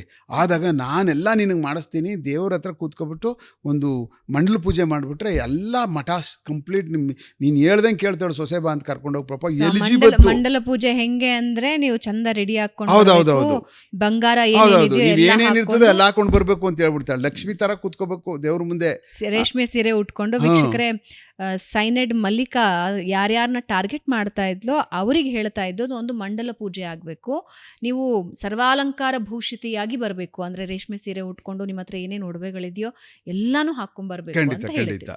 ಹಾಗೆ ಯಾಕೆಂದ್ರೆ ಹೇಳ್ತಾ ಇದ್ದು ಅಂದರೆ ಅದನ್ನು ಎತ್ಕೊಂಡು ಹೋಗ್ಬೋದಾಗಿತ್ತಲ್ಲ ಕೊಂದಾಕಿದ್ಮೇಲೆ. ಆ ಕಾರಣಕ್ಕೋಸ್ಕರನೇ ಅವ್ರು ಪುಸಲಾಯಿಸಿ ಪಕ್ಕ ಅವ್ರ ಹತ್ರ ಇಲ್ಲದೆ ಇರೋರು ಪಕ್ಕದ ಮನೆಯವ್ರ ಹತ್ರ ಎಲ್ಲ ತೊಗೊಂಡು ಬಂದು ಹಾಕ್ಕೊಂಡು ಬಂದಿರುವಂಥವು ಇದ್ದಾವೆ ಚಿನ್ನಗಳನ್ನೂ. ಈಗ ನಾವು ದೇವಸ್ಥಾನಕ್ಕೆ ಹೋಗ್ತಾ ಇದ್ದೀವಿ, ಬಂದಾದ್ಮೇಲೆ ಕೊಡ್ತೀವಿ ಅಂತ ಹೇಳಿದ್ರೆ ಕೆಲವಷ್ಟು ಜನ ಅಂಡರ್ಸ್ಟ್ಯಾಂಡಿಂಗಲ್ಲಿ ಕೊಟ್ಬಿಡ್ತಾರೆ ಹೆಣ್ಮಕ್ಳುಗಳು. ಅಂಥವೆಲ್ಲ ಹಾಕ್ಕೊಂಡು ಬಂದಿರತಕ್ಕಂಥವು ಇದ್ದಾವೆ. ಆಮೇಲೆ ಕೆಲವಷ್ಟು ಆಯಿತು, ಪತ್ತೆ ಮಾಡ್ಕೊಂಡ್ವಿ, ಹಿಡ್ದಾದ್ಮೇಲೆ ಒಂದು ಚಾಲೆಂಜ್ ಶುರುವಾಯಿತು. ಹೇಳಲ್ವಲ್ಲ. ಆಮೇಲೆ ಏನು ಅಲ್ಲಮ್ಮ ಇದೆಲ್ಲ ನಮ್ಗೆ ಗೊತ್ತು 100ಕ್ಕೆ 100 ಇವಳೆ ಮಾಡಿರೋದು ಅಂತ ಎವಿಡೆನ್ಸ್ ಎಲ್ಲ ಸಿಕ್ಬಿಟ್ಟು, ಸಣ್ಣ ಸಣ್ಣ ಮೂಗ್ಬೆಟ್ಗಳು, ಸಣ್ಣ ಸಣ್ಣದಿದು ಇದೆಲ್ಲ ಸಿಕ್ತು, ಇವಳೆ ಮಾಡಿರೋದು. ನಾನೇನು ಮಾಡಿಲ್ಲ, ಮಾಡಿರೋರು ಬೇರೆ. ಯಾರಮ್ಮ ನೀನು ಯಾಕೆ ಮಾಡಿ, ನಿನ್ನ ಹತ್ರನೇ ಇದ್ದಾವಲ್ಲ ಎಲ್ಲ, ಬೇರೆಯವ್ರು ಇದ್ದಾರೆ, ನಾನು ಹೇಳಲ್ಲ ಯಾರು ಅಂತ, ನಾನು ಸತ್ರು ಹೇಳಲ್ಲ ಅನ್ನುವಂಥದ್ದು. ಅವಳು ನೋಡಿ, ನಾವು ಹಿಡ್ಕೋಬೇಕಾದಾಗ ಅವಳ ಬ್ಯಾಗ್ ಒಳಗಡೆ ಸೈನೈಡ್ ಇತ್ತು. ಇಷ್ಟು ದಪ್ಪ ಇಟ್ಕೊಂಡಿದ್ಲಿ. ಸಿಕ್ಕಿದ್ದು ಹೇಗೆ? ಅದು ಈ ಕುಂಬಾರಪೇಟೆ ಒಳಗಡೆ ನನ್ನ ಗಂಡ ಚಿನ್ನದ ಕೆಲಸ ಮಾಡ್ತಾನೆ, ಆಕ್ಸಿಡೆಂಟ್ ಆಗಿಬಿಟ್ಟು ಡ್ಯಾಮೇಜ್ ಆಗಿಬಿಟ್ಟಿದ್ದಾನೆ ಅಂತೇಳಿ ಆ ಒಂದು ಇದ್ರ ಮೇಲೆ ಅಲ್ಲಿ ಕುಂಬಾರಪೇಟೆ ಒಳಗಡೆ ಚಿಕ್ಕಪೇಟೆ ಒಳಗಡೆ ತೊಗೊಬಂದ್ಬಿಟ್ಟಿದ್ಲು. ನಾವು ಚಿಂದಾಚಾರಿಗಳು, ನಾವು ಅಂಗಡಿ ಇದೆ, ಬೇರೆಯವ್ರ ಕೆಲಸಕ್ಕೆ ಬಂದಿದ್ದಾರೆ, ನನ್ನ ಯಜಮಾನರು ಕಳಿಸಿದ್ರು ಅಂತೇಳಿ ಅವ್ರಿಗೆ ಕೊಟ್ಬಿಟ್ಟು ಪಾಪ ನಂಬಿಕೆಯಿಂದ ಕೊಟ್ಟು ಕಳಿಸ್ಬಿಟ್ಟಿದ್ರು. ಚಿನ್ನದ ವ್ಯಾಪಾರಿಗಳು ಯೂಶಲಿ ಅದು ಕರಗಿಸು ಬಳಸಲೇಬೇಕಲ್ಲ ಸೈನೈಡ್, ಆ ಕಾರಣಕ್ಕೋಸ್ಕರ ಇಟ್ಕೊಂಡಿರ್ತಾರೆ. ಬಟ್ ಅಲ್ಲಿ ಮಾರಾಟನೂ ಮಾಡ್ತಾರೆ ಅಲ್ಲಿ ಅದನ್ನು, ಅದು ಬೇಕೇ ಬೇಕು ಚಿನ್ನ ಕರಗಿಸೋಕ್ಕೋಸ್ಕರ. ಆಮೇಲೆ ಅವಳನ್ನ ನಾವು ಮಾತಾಡ್ಸಿದ್ವಿ. ಸ್ವಲ್ಪ ರಿಜಿಡ್ ಇದ್ಲು. ನಮ್ಗೆ ಗೊತ್ತಾಯಿತು, ಈಗ ಆಗಲೇ ಡಾಕ್ಯುಮೆಂಟೇಷನಲ್ಲಿ ಎಷ್ಟು ಮರ್ಡರ್ ಮಾಡಿದ್ದಾಳೆ ಇವಳು ಅಂತ ಅನ್ನುವಂಥದ್ದೆಲ್ಲ ಗೊತ್ತಾಯಿತು ನಮಗೆ. ಆಮೇಲೆ ಇವಳಿಗೆ ಹೆಂಗೆ ಬಾಯಿ ಬಿಡಿಸೋದು ಅಂತೇಳಿ ಅವ್ನ ಮಗನೇ ಕರ್ಕೊಬಂದ್ರು ಅಂತೇಳಿ ಅವ್ನ ಮಗನ ಕರ್ಕೊಬಂದಿರೋದು ಇವ್ನಿಗೆ ಗೊತ್ತೇ ಇಲ್ಲ, ಯಾರಿಗೆ, ಇವಳಿಗೆ. ಆಮೇಲೆ ಒಂದು ಆ ಕಡೆ ಸೈಡ್ ಒಂದು ರೂಮಿಗೆ ಕರ್ಕೊಂಡೋಗ್ಬಿಟ್ಟು ಅವಳನ್ನ ಆ ಕಡೆ ಸೈಡು ನಮ್ಮ WPC ನೋಡ್ಕೊಳ್ತಾಯಿದ್ರು. ಈ ಕಡೆಯಿಂದ ಈಗ ಆ ಕಡೆ ಒಳಗಡೆ ಒಂದು ದೊಡ್ಡದೊಂದು ಟೇಬಲ್ ಇತ್ತು, ದೊಡ್ಡ ಟೇಬಲ್ ಇತ್ತು.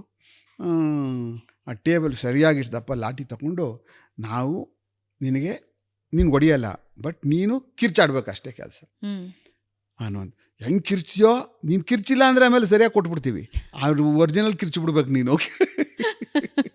ಹೆಂಗೆ ಕಿರ್ಚಿದೆಯೋ ಹಂಗೆ ಕಿರ್ಚಬೇಕು, ಗೊತ್ತಾಯ್ತಲ್ಲ. ಪಕ್ಷಿಗಳಿದಾವಲ್ಲ ಮರದಲ್ಲಿರು, ಹಾರೋಗ್ಬಿಡ್ಬೇಕು, ಹಂಗೆ ಕಿರ್ಚ್ಬೇಕು ನೀನು ಅಂಥೇಳಿ ಅಂತ. ಯಾವಾಗ ಹೊಡಿಗೆ ಶಬ್ದ ಶುರು ಆಗ್ತಾವೆ, ಯಾವಾಗ ಕಿರ್ಚಕ್ಕೆ ಶುರು ಮಾಡ್ಬಿಟ್ನೋ ಅವಳು, ಅಯ್ಯೋ ಸಾಯಿಸ್ಬಿಡ್ತಾರೆ, ನನ್ನ ಮಗನ ಸಾಯಿಸ್ಬಿಡ್ತಾರೆ, ಅಯ್ಯೋ ನಾನು ಹೇಳ್ತೀನಿ, ಕರೀರಿ ನಾನು ಹೇಳ್ಬಿಡ್ತೀನಿ ಎಲ್ಲ ಮರ್ಡರ್ ಮಾಡಿರೋದು ಅಂತೇಳಿ ತಕ್ಷಣ ಒಂದು 4-5 ಏಟು ಹೊಡಿತಾ ಇದ್ದಂಗೆ ಅವಳು ಕಂಪ್ಲೀಟ್ಲಿ ಇದಾಗ್ಬಿಟ್ಲ. ಅವಳು ಟೇಬಲ್ ಹೊಡಿತಾ ಇದ್ದದ್ದು. ಆಮೇಲೆ ಬಂದ ತಕ್ಷಣವೇ ವಾಪಸ್ಸು ಇನ್ನೊಂದು 4 ಏಟಾಗಿದ್ರೆ ಸಾಯಿಸ್ಬಿಡ್ತಿದ್ದೋ ನಾವು ಅಂತೇಳಿ ಬಂದು ಕೂತ್ಕೊಂಡು ಅವಳಿಗೆ ಹೇಳು ಹೆಂಗಾಯ್ತು, ಏನೇನಾಯಿತು ಎಲ್ಲ ಹೇಳಿದ ಕತೆ. ಹೆಂಗೆ ಮಾಡ್ತಾಯಿದ್ಲು, ಅವಳ ಜೀವನ ಹೆಂಗೆ, ಎಲ್ಲಿ ಮೊದಲು ಕೇಸ್ ಹಾಕಿದ್ರು ಅವಳನ್ನ. ಫಸ್ಟು ಮಾಗಡಿ ಇದರಲ್ಲಿ ಬಿಡದಿನಲ್ಲಿ ಒಂದು ಕೇಸ್ ಹಾಕಿರ್ತಾರೆ, ಇದೇ ಥರನೇ ಹೋಗ್ಬಿಟ್ಟು ಪೂಜೆ ಮಾಡ್ತೀವಿ ಅಂತ ಹೇಳ್ಬಿಟ್ಟು ಮಾಡಿ ಅಂತೇಳಿ, ಗಂಡಸರೆಲ್ಲ ಯಾರೂ ಇರಬಾರ್ದು, ಬರೀ ಹೆಂಗ್ಸಿರಬೇಕು ಅಂತ ಹೇಳ್ಬಿಟ್ಟು ಅಂತ ಎಲ್ಲ ಎತ್ಕೊಂಡೋಗಿದ್ಲು. ಅದಾದಮೇಲೆ ಒಂದು ಕಳ್ತನದ ಕೇಸು. ಅದಾದಮೇಲೆ ಹೊಸಕೋಟೆಯಲ್ಲಿ ಇದೇ ಥರನೇ ಮಾಡೋಕ್ಕೋಗಿ ಅಲ್ಲಿ ಅವಳನ್ನ ಸಾಯಿಸ್ಬಿಟ್ಟು ಹೊಟ್ಟೋಗ್ಬಿಟ್ಟಿದ್ಲು ಅವಳು. ಗಂಡಸರೆಲ್ಲ ಆಚೆ ಹೊಟ್ಟೋಗ್ಬಿಟ್ಟಿದ್ರು. ಅಲ್ಲಿ ಸಾಯಿಸಿ ಅದು ದೊಡ್ಡ ಪೊಲಿಟಿಕಲ್ ಇದಕ್ಕೆ ತಿರುಗಿ, ಅದು ರಾಜಕೀಯವಾಗಿ ತಿರುಗಿಕೊಂಡು ಆ ಕೇಸು ಅದು COD ಇತ್ತದು ಆ ಕೇಸದು. ಕೊನೆಗೆ ಆಮೇಲೆ ಹಿಡಿದಾದ್ಮೇಲೆ ಅಲ್ಲಿ ನೋಡಿದ್ರೆ ಇವಳೆಲ್ಲ ಕಳಿಸ್ಬಿಟ್ಟಿದ್ದಾರೆ. ಗಂಡಸರು ಸುಳಿಸಿರಬಾರ್ದಿಲ್ಲ ಯಾರು ಹತ್ರಕ್ಕೆ ಏನ್ಬಿಟ್ಟು ಅಂತ. ಅವಳಿಗೇನು ಧೈರ್ಯ ನೋಡಿ, ಮನೆಗೆ ಬಂದಿದ್ದಾಳೆ, ಮನೆಯಲ್ಲಿ ಎಲ್ಲ ಥರವಾದಂಥ ಪೂಜೆ ಗೀಜೆ ಎಲ್ಲ ಮಾಡ್ತೀನಿ ಅಂತೇಳಿ ಮಾಡಿದ್ದಾಳೆ. ಅವಳಿಗೆ ಮತ್ತೆ ಎಲ್ಲ ಡೈಲ್ಯೂಟೆಡ್ಡು ಏನು ಸೈನೈಡ್ನ ಅವಳು ಇಷ್ಟೇ ಮಾಡ್ತಿದ್ದು ಮೋಡಸ್ ಆಪರೆಂಡಿ. ನಾನು ದೇವಸ್ಥಾನಕ್ಕೆ ಹೋಗ್ಬಿಟ್ಟು ಬಂದುಬಿಡ್ತೀನಿ, ಒಳಗಡೆ ಪೂಜೆಗೆಲ್ಲ ರೆಡಿಯಾಗಿರುತ್ತೆ, ನಾನು ಹೋಗಿ ಈಗ ತೀರ್ಥ ತೊಗೊಬಂದ್ಬಿಡ್ತೀನಿ, ನಿನಗೆ ತೀರ್ಥ ತಗೊಂಡು ಹೋಗ್ಬೇಕಾಗ್ತದೆ ಒಳಗಡೆಗೆ, ನೀನು ಅಷ್ಟೊತ್ತಿಗೆ ಸ್ನಾನ ಮಾಡ್ಕೊಂಡಿರು ಅಂತ ಹೇಳ್ಬಿಟ್ಟು ಅಂತ ಇವಳು ಟಕ ಪೂಜೆ ಹೊರಟ್ಬಿಡೋಳು, ಸ್ನಾನ ಮಾಡ್ಕೊಬಿಟ್ಟು ಬೇಗನೆ. ಅಲ್ಲಿಂದ ಒಂದು ಏನು ಮಾಡೋದು, ಕಾನ್ಸಂಟ್ರೇಟೆಡ್ಡು ಡೈಲ್ಯೂಟ್ ಮಾಡಿರ್ತಕ್ಕಂಥದ್ದು ಪ್ಲಾಸ್ಟಿಕ್ ಇದ್ರೊಳಗಡೆ ಸೈನೈಡ್ ಹಾಕಿದ್ನ ನೀಟಾಗಿ ರೆಡಿ ಮಾಡ್ಕೊಂಡು ಇಟ್ಕೊಂಡಿರ್ತಿದ್ಲು. ಅವಳು ಒಳಗಡೆ ಬಂದ ತಕ್ಷಣವೇ ರೆಡಿ ಅದೆಯಾ ಎಲ್ಲ, ರೆಡಿ ಆಯಿತು, ತಗೋ ತೀರ್ಥ ತೊಗೊಬಿಡು ಅಂತ ಹೇಳ್ಬಿಟ್ಟು ಅಂತ ಹಿಂಗೆ ಬಾಯಿಗೆ ಹಾಕಿ ನೀಟಾಗೆ ಒಳಗಡೆಗೆ ಹಾಕ್ಬಿಟ್ಟಳು ಬಾಯಿಗೆ. ಅಷ್ಟೇ, ಮುಗೀತು. ಡೈರೆಕ್ಟಾಗೆ ಯಾರು ಒಂದು ದಿವಸನಾಗ ಕುಡ್ದಿಲ್ಲ, ಏನಿಲ್ಲ, ಪ್ರಶ್ನೆನೇ ಇಲ್ಲ, ನಂಬಿಕೆ. ದೇವಸ್ಥಾನಕ್ಕೆ ಹೋಗಿದ್ದಾಳೆ, ತೀರ್ಥ ತೊಗೊಂಡು ಬಂದ್ಲು ಅಂತ ಹಿಂಗೆ ಹಾಕಿದ ತಕ್ಷಣವೇ ವಿತಿನ್ ಸೆಕೆಂಡಲ್ಲಿ ಹೊಟ್ಟೋಗ್ಬಿಡ್ತಾರೆ ಅವರು. ಯಾವುದೇ ಒಂದು ಕಾಂಪ್ರಮೈಸೇ ಇಲ್ಲ, 100ಕ್ಕೆ 100ರಷ್ಟು ಡೆತ್ ಗ್ಯಾರಂಟಿ. ಈ ಥರ ಮೋಡಸ್ ಆಪರೆಂಡಿ. ಒಳಗೆ ಹೋಗಿ ಈ ಥರ ಎಲ್ಲ ಪೂಜೆಗೆಲ್ಲ ರೆಡಿ ಮಾಡಿಸ್ಬಿಟ್ಟು ಬರ್ತೀನಿ, ರೆಡಿ ಆಗೋನು ಯಾರೇ ಆಗಲಿ ರೆಡಿಯಾಗಿರ್ತಾರೆ. ಈ ಥರದ್ದು ಮಾಡಿ ಎಲ್ಲ ಹೆಣ್ಮಕ್ಳುಗಳಿಗೂ ಸೈನೈಡ್ ಆಗ್ತಾಯಿದ್ಲು. ಹಿಂಗಿತ್ತೊಂದು ಖತರ್ನಾಕ್ ಐಡಿಯಾ ಮಲ್ಲಿಕಾಗ್ ಬಂದಿದ್ದು ಹೆಂಗೆ ಅಂತ ನಾನು ಕೇಳಿದೆ, ಯಾಕೆ ಹೆಂಗಸ್ರುಗಳನ್ನೇ ನೀನು ಕರ್ಕೊಂಡೋಗಿ ಸಾಯಿಸುವಂಥ ಪರಿಸ್ಥಿತಿ, ಯಾಕೆ ಗಂಡಸರುಗಳನ್ನ ಒಬ್ಬರನ್ನು ಕರ್ಕೊಂಡು ಹೋಗ್ತಾ ಇರಲಿಲ್ಲ ನೀನು, ಗಂಡಸರನ್ನು ಕರ್ಕೊಂಡು ಹೋಗ್ಬೋದಾಗಿತ್ತಲ್ಲ ಬೇರೆ ಬೇರೆ. ಇಲ್ಲ ಸರ್, ಗಂಡಸರುಗಳಾದರೆ ಏನಾದ್ರು ನನಗೆ ಅಟ್ಕಾಯಿಸ್ಬಿಡ್ತಾರೆ ಸರ್, ಬಿಡಲ್ಲ ಅವರು, ನನ್ನ ಭಯ. ಅಂದರೆ ಟ್ರೈ ಮಾಡಿದ್ದಾಳೆ. ಈಗೀಗೆ ಗಂಡಸರುಗಳನ್ನೂ ಸಹ ನಾನು ನನ್ನ ಹೆಂಡತಿ ಜೊತೆ ಬರ್ತೀನಿ ಅಂತ ಅಂದ್ಬಿಟ್ಟು ಅಂತ ಹೇಳಿದಾರಲ್ಲ, ಅವಾಗ ಅವಾಯ್ಡ್ ಮಾಡಿದ್ದಾಳೆ. ಒಂದು ಬೊಮ್ಮನಳ್ಳಿನಲ್ಲಿ ಗೌರ್ಮೆಂಟ್ಗೆ ಹೋಗ್ತಾ ಇದ್ಲು ಅಮ್ಮ, ಅವನ ಮಗಳು ತಂಗಿ ಬಂದು ದುಬೈನಲ್ಲಿ ಗಂಡ ಇದ್ದ, ಅವನು ಅಲ್ಲಿ ಕೆಲಸ ಮಾಡ್ತಾ ಇದ್ದ, ಇವಳು ಹೋಗಿದ್ಲು ದುಬೈನಲ್ಲಿ ಬಂದಿದ್ಲು. ಇಲ್ಲಿಗೆ ಬಂದಾಗ ಏನಾಗೋಯ್ತು, ಇವ್ರ ಫ್ಯಾಮಿಲಿನಲ್ಲಿ ಒಂದು ಸ್ವಲ್ಪ ಯಾರೋ ದುಬೈನಲ್ಲಿ ಒಂದು ಹೆಂಗ್ಸ್ ಮದುವೆ ಮಾಡ್ಕೊಬಿಟ್ಟದು, ಏನೋ ಆಗೋಗ್ಬಿಟ್ಟಿದೆ ಅಂತ ಗಂಡ ಅಂತ ಒಂದು ಸ್ವಲ್ಪ ವೈಬ್ರೇಷನ್ ಶುರುವಾಗ್ಬಿಡ್ತು. ಬರಬೇಕಾದವ್ನು ಬರಲಿಲ್ವಲ್ಲ, ಅದಕ್ಕೆ ಮಾಡ್ಬಿಟ್ಲು, ಇವು ಏನಪ್ಪ ಮಾಡೋದು ಅಲ್ಲಿ ಇಲ್ಲಿ ಹಿಂಗೆ ಆಗೋಯ್ತು ಅಂತ ಯಾರೋ ಅಲ್ಲಿ ಒಳಗಡೆ ಹೇಳಿದ್ಲು, ಎಲ್ಲಿ ಗಾರ್ಮೆಂಟ್ ಫ್ಯಾಕ್ಟ್ರಿ ಒಳಗೆ. ಅಯ್ಯೋ ಅದಕ್ಕೇನು ಚಿಂತೆ ಮಾಡ್ತೇನೆ ನೀನು, ಅದಕ್ಕೆಲ್ಲ ಇದು ಮಾಡಿಬಿಟ್ರೆ ದೇವಸ್ಥಾನ ಪೂಜೆ ಗೀಜೆ ಎಲ್ಲ ಇದ್ದಾವೆ, ನಮಗೆ ಗೊತ್ತಿರೋಳು ಒಬ್ಳು ಇದ್ದಾಳೆ, ಅವಳೆಲ್ಲ ಈಗ ಸುಮಾರು ಹಿಂಗೆ ಮಾಡ್ತಾಳೆ ಅಂತೇಳಿ ಇವಳಿಗೆ ಇಂಟ್ರೊಡ್ಯೂಸ್ ಮಾಡಿಕೊಡ್ತಾರೆ. ಅವಳನ್ನ ಕರ್ಕೊಂಡು ಅವಳನ್ನ ನೋಡಿ ಹೆಂಗೆ ಮಾಡ್ತಾಳೆ ಅವಳು ಆ ಕೇಸಲ್ಲಿ, ಅವಳನ್ನ ಕರ್ಕೊಡ್ತಾಳೆ, ಕರ್ಕೊಂಡು ಕೈವಾರ ತಾತಯ್ಯನ ಹತ್ರ ಹೋಗ್ತಾಳೆ, ಅಲ್ಲಿ ರೂಮ್ ತಗೊಳ್ತಾಳೆ, ಅಲ್ಲಿ ಇದರಲ್ಲಿ ಕೋಲಾರದಲ್ಲಿ, ಅಲ್ಲಿ ಅವಳನ್ನ ಮುಗಿಸ್ತಾಳೆ. ಮುಗಿಸ್ಬಿಟ್ಟು ಬಂದಾದಮೇಲೆ ಇವ್ರ ಮನೆ ಪಕ್ಕನೇ ಇರ್ತಾಳೆ ಮನೆ, ಅವ್ರನ್ನೂ ಕರ್ಕೊಂಡು ಅಲ್ಲೊಂದು ಕತೆ ಕಟ್ತಾಳೆ. ಈಗೀಗೆ ನಿಮ್ಮ ತಂಗಿಗೆ ಒಂದು ಹುಡುಗ ಇದ್ದಾನೆ, ನಾನು ಕರ್ಕೊಂಡೋಗಿ ತೋರಿಸಿದ್ಲು, ಇಲ್ಲಿ ಈ ಮನೆ ಇಲ್ಲೆಲ್ಲೋ ಇಲ್ಲೇ ಮನೆ ಇತ್ತು, 2-3 ಸಾರಿ ನಾನು ನಿಲ್ಲಿಸ್ಬಿಟ್ಟು ಇಲ್ಲಿ ಹೋಗಿದ್ಲು, ಒಂದೊಂದು ಗಂಟೆ ಅರ್ಧ ಗಂಟೆ ಬಿಟ್ಕೊಂಡು ಬಂದ್ಲು, ಅವಳಿಗೆ ಇನ್ನೊಬ್ಬ ಇದ್ದಾನೆ ಅಂತ ಹೇಳ್ಬಿಟ್ಟು ಇವ್ರ ಅಕ್ಕಂಗೆ ತಲೆ ಕೆಡಿಸ್ಬಿಟ್ಟಾದ್ಮೇಲೆ ಅವನು ದುದ್ದ ಪೊಲೀಸ್ ಸ್ಟೇಷನ್ ಯಾವುದೋ ಅಂತ ಅಂದ್ಬಿಟ್ಟು ದುದ್ದ ಅಂದ್ಬಿಟ್ಟು ಅಂತ ನಮ್ಮನ್ನು ಕರ್ಕೊಂಡೋಗಿದ್ರು. ದುದ್ದದಲ್ಲಿ ಮನೆ ಯಾವುದು ಅಂತ ತೋರಿಸ್ಲಿಲ್ಲ, ಅವಳನ್ನೇ ಕರ್ಕೊಂಡೋಗಿ ನಮ್ಮ ಮಧ್ಯಾಹ್ನ ಹೋಗಿ ಸಾಯಂಕಾಲಕ್ಕೆ ಬಂದರು, ನಾನು ಇಲ್ಲೇ ಬಸ್ ಸ್ಟಾಪಲ್ಲಿ ಕೂತ್ಕೊಂಡಿದ್ದೆ ಅಂತೇಳಿ ಲೆಕ್ಕ ಹಾಕೊಳ್ಳಿ. ದುದ್ದ ಪೊಲೀಸ್ ಸ್ಟೇಷನಲ್ಲೂ ಮಿಸ್ಸಿಂಗ್ ಕೇಸ್ ರಿಜಿಸ್ಟರ್ ಮಾಡಿಸ್ತಾಳೆ ಇವ್ರ ಕಡೆಯಿಂದ. ಆವಾಗ ಹಿಂಗೆಲ್ಲ ಹೋದಾಗ ಏನಾಯಿತು, ಹಾಗಾದರೆ ಪೊಲೀಸ್ ಸ್ಟೇಷನ್ ಕಂಪ್ಲೇಂಟ್ ಕೊಟ್ಬೋಣ ನಡಿ ಅಂತ ಹೇಳ್ಬಿಟ್ಟು ಅಂತ ಇವ್ರ ಅಕ್ಕ ಕರ್ಕೊಂಡು ಹೋಗ್ತಾಳೆ ದುದ್ದ ಪೊಲೀಸ್ ಸ್ಟೇಷನ್ಗೆ. ದುದ್ದ ಪೊಲೀಸ್ ಸ್ಟೇಷನ್ಗೆ ಕೇಸ್ ರಿಜಿಸ್ಟರ್ ಆಗಿತ್ತದು.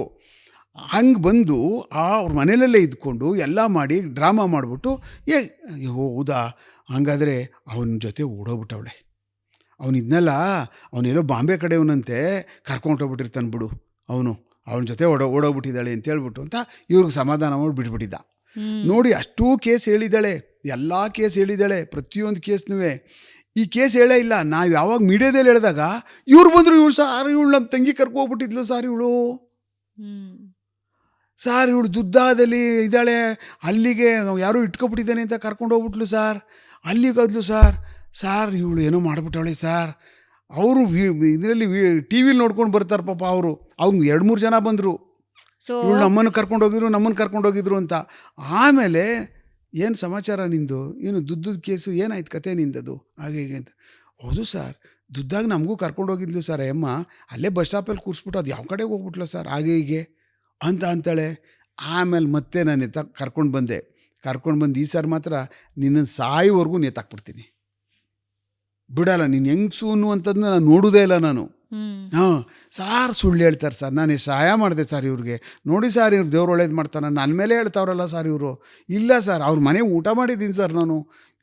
ಎಷ್ಟು ಚೆನ್ನಾಗಿ ಮಾತಾಡ್ತಾಳವಳು ಅಂದರೆ, ಇವಳು ಮಾಡಿಲ್ಲ ಬಿಡು ಈ ಕೇಸ, ಬೇರೆವೆಲ್ಲ ಮಾಡೋವಳು ಇದು ಮಾಡಿಲ್ಲ ಅನ್ನೋ ಮಟ್ಟಕ್ಕೆ ನಾನೂ ಬಂದ್ಬಿಡ್ಬೇಕು, ಆ ಥರ ಸಿಸ್ಟಮ್ಯಾಟಿಕ್. ಆಮೇಲೆ ನಿಮ್ಮ ಪ್ರಕಾರ ಸೈನೈಡ್ ಮಲ್ಲಿಕಾ ಇಲ್ಲಿವರೆಗೆ ಕೊಲೆ ಮಾಡಿರೋ ಸಂಖ್ಯೆ ಎಷ್ಟಿರಬಹುದು? ಅಂದ್ರೆ ನಿಮಗೆ ಟ್ರ್ಯಾಕ್ ಆಗಿರೋದು ಕಮ್ಮಿ, ಬಟ್ ನೀವೇ ಹೇಳಿದಿರ 13 ಕೇಸ್ಗಳು ನಮ್ಗೆ ಸಿಕ್ತು, 13 ಮರ್ಡರ್ ಕೇಸಸ್ಗಳು ಸಿಕ್ತು. ಬಟ್ ಇನ್ನೂ ತಾಯಿ, ಅವ್ರ ಮಗಳು, ಇನ್ನೊಬ್ಬಳು ಚಿಕ್ಕ ಹುಡುಗಿ ಮೊಮ್ಮಗಳು, ಅವ್ರನ್ನ ಕರ್ಕೊಂಡೋಗಿದ್ದಾಳೆ. ಅವ್ರ ಮನೇಲಿ ಆ ಹುಡುಗಿಗೆ ಚಿನ್ನ ಹಾಕಿಸ್ಕೊಂಡು ಕರ್ಕೊಂಡೋಗಿದ್ದಾಳೆ, ಬಾಯಿ ಬಿಡಲಿಲ್ಲ ಅವಳು. ಅದಾದಮೇಲೆ ಇದು ಬಿಟ್ಲು, ಕೊನೆಗೆ ಅಲ್ಲಿ ಕೇಸ್ ರಿಜಿಸ್ಟರ್ ಆಯಿತು, ಅದು ಪತ್ತೆ ಮಾಡ್ಕೊಂಡ್ವಿ, ಆ ಕೇಸ್ ಹೇಳಲಿಲ್ಲ. ಅದಾದಮೇಲೆ ಮಂಗಮ್ಮನ ಪಾಳ್ಯದಲ್ಲಿ ಇನ್ನೊಂದು ಲೇಡಿ ಕರ್ಕೊಂಡೋಗಿದ್ದಾಳೆ, ಅದು ಬಿಡಲಿಲ್ಲ.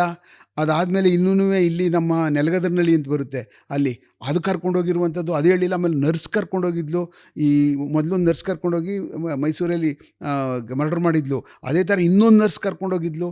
ಹೀಗೆ ನನ್ನ ಸುಮಾರು ಕೇಸ್ಗಳು ಅವಳು ಇನ್ನೂ ಅವಳು ಒಳಗಡೆ ಒದಗಿಸ್ಕಿಟ್ಕೊಬಿಟ್ಟಿದ್ದಾಳೆ ಒಳಗಡೆನೆ.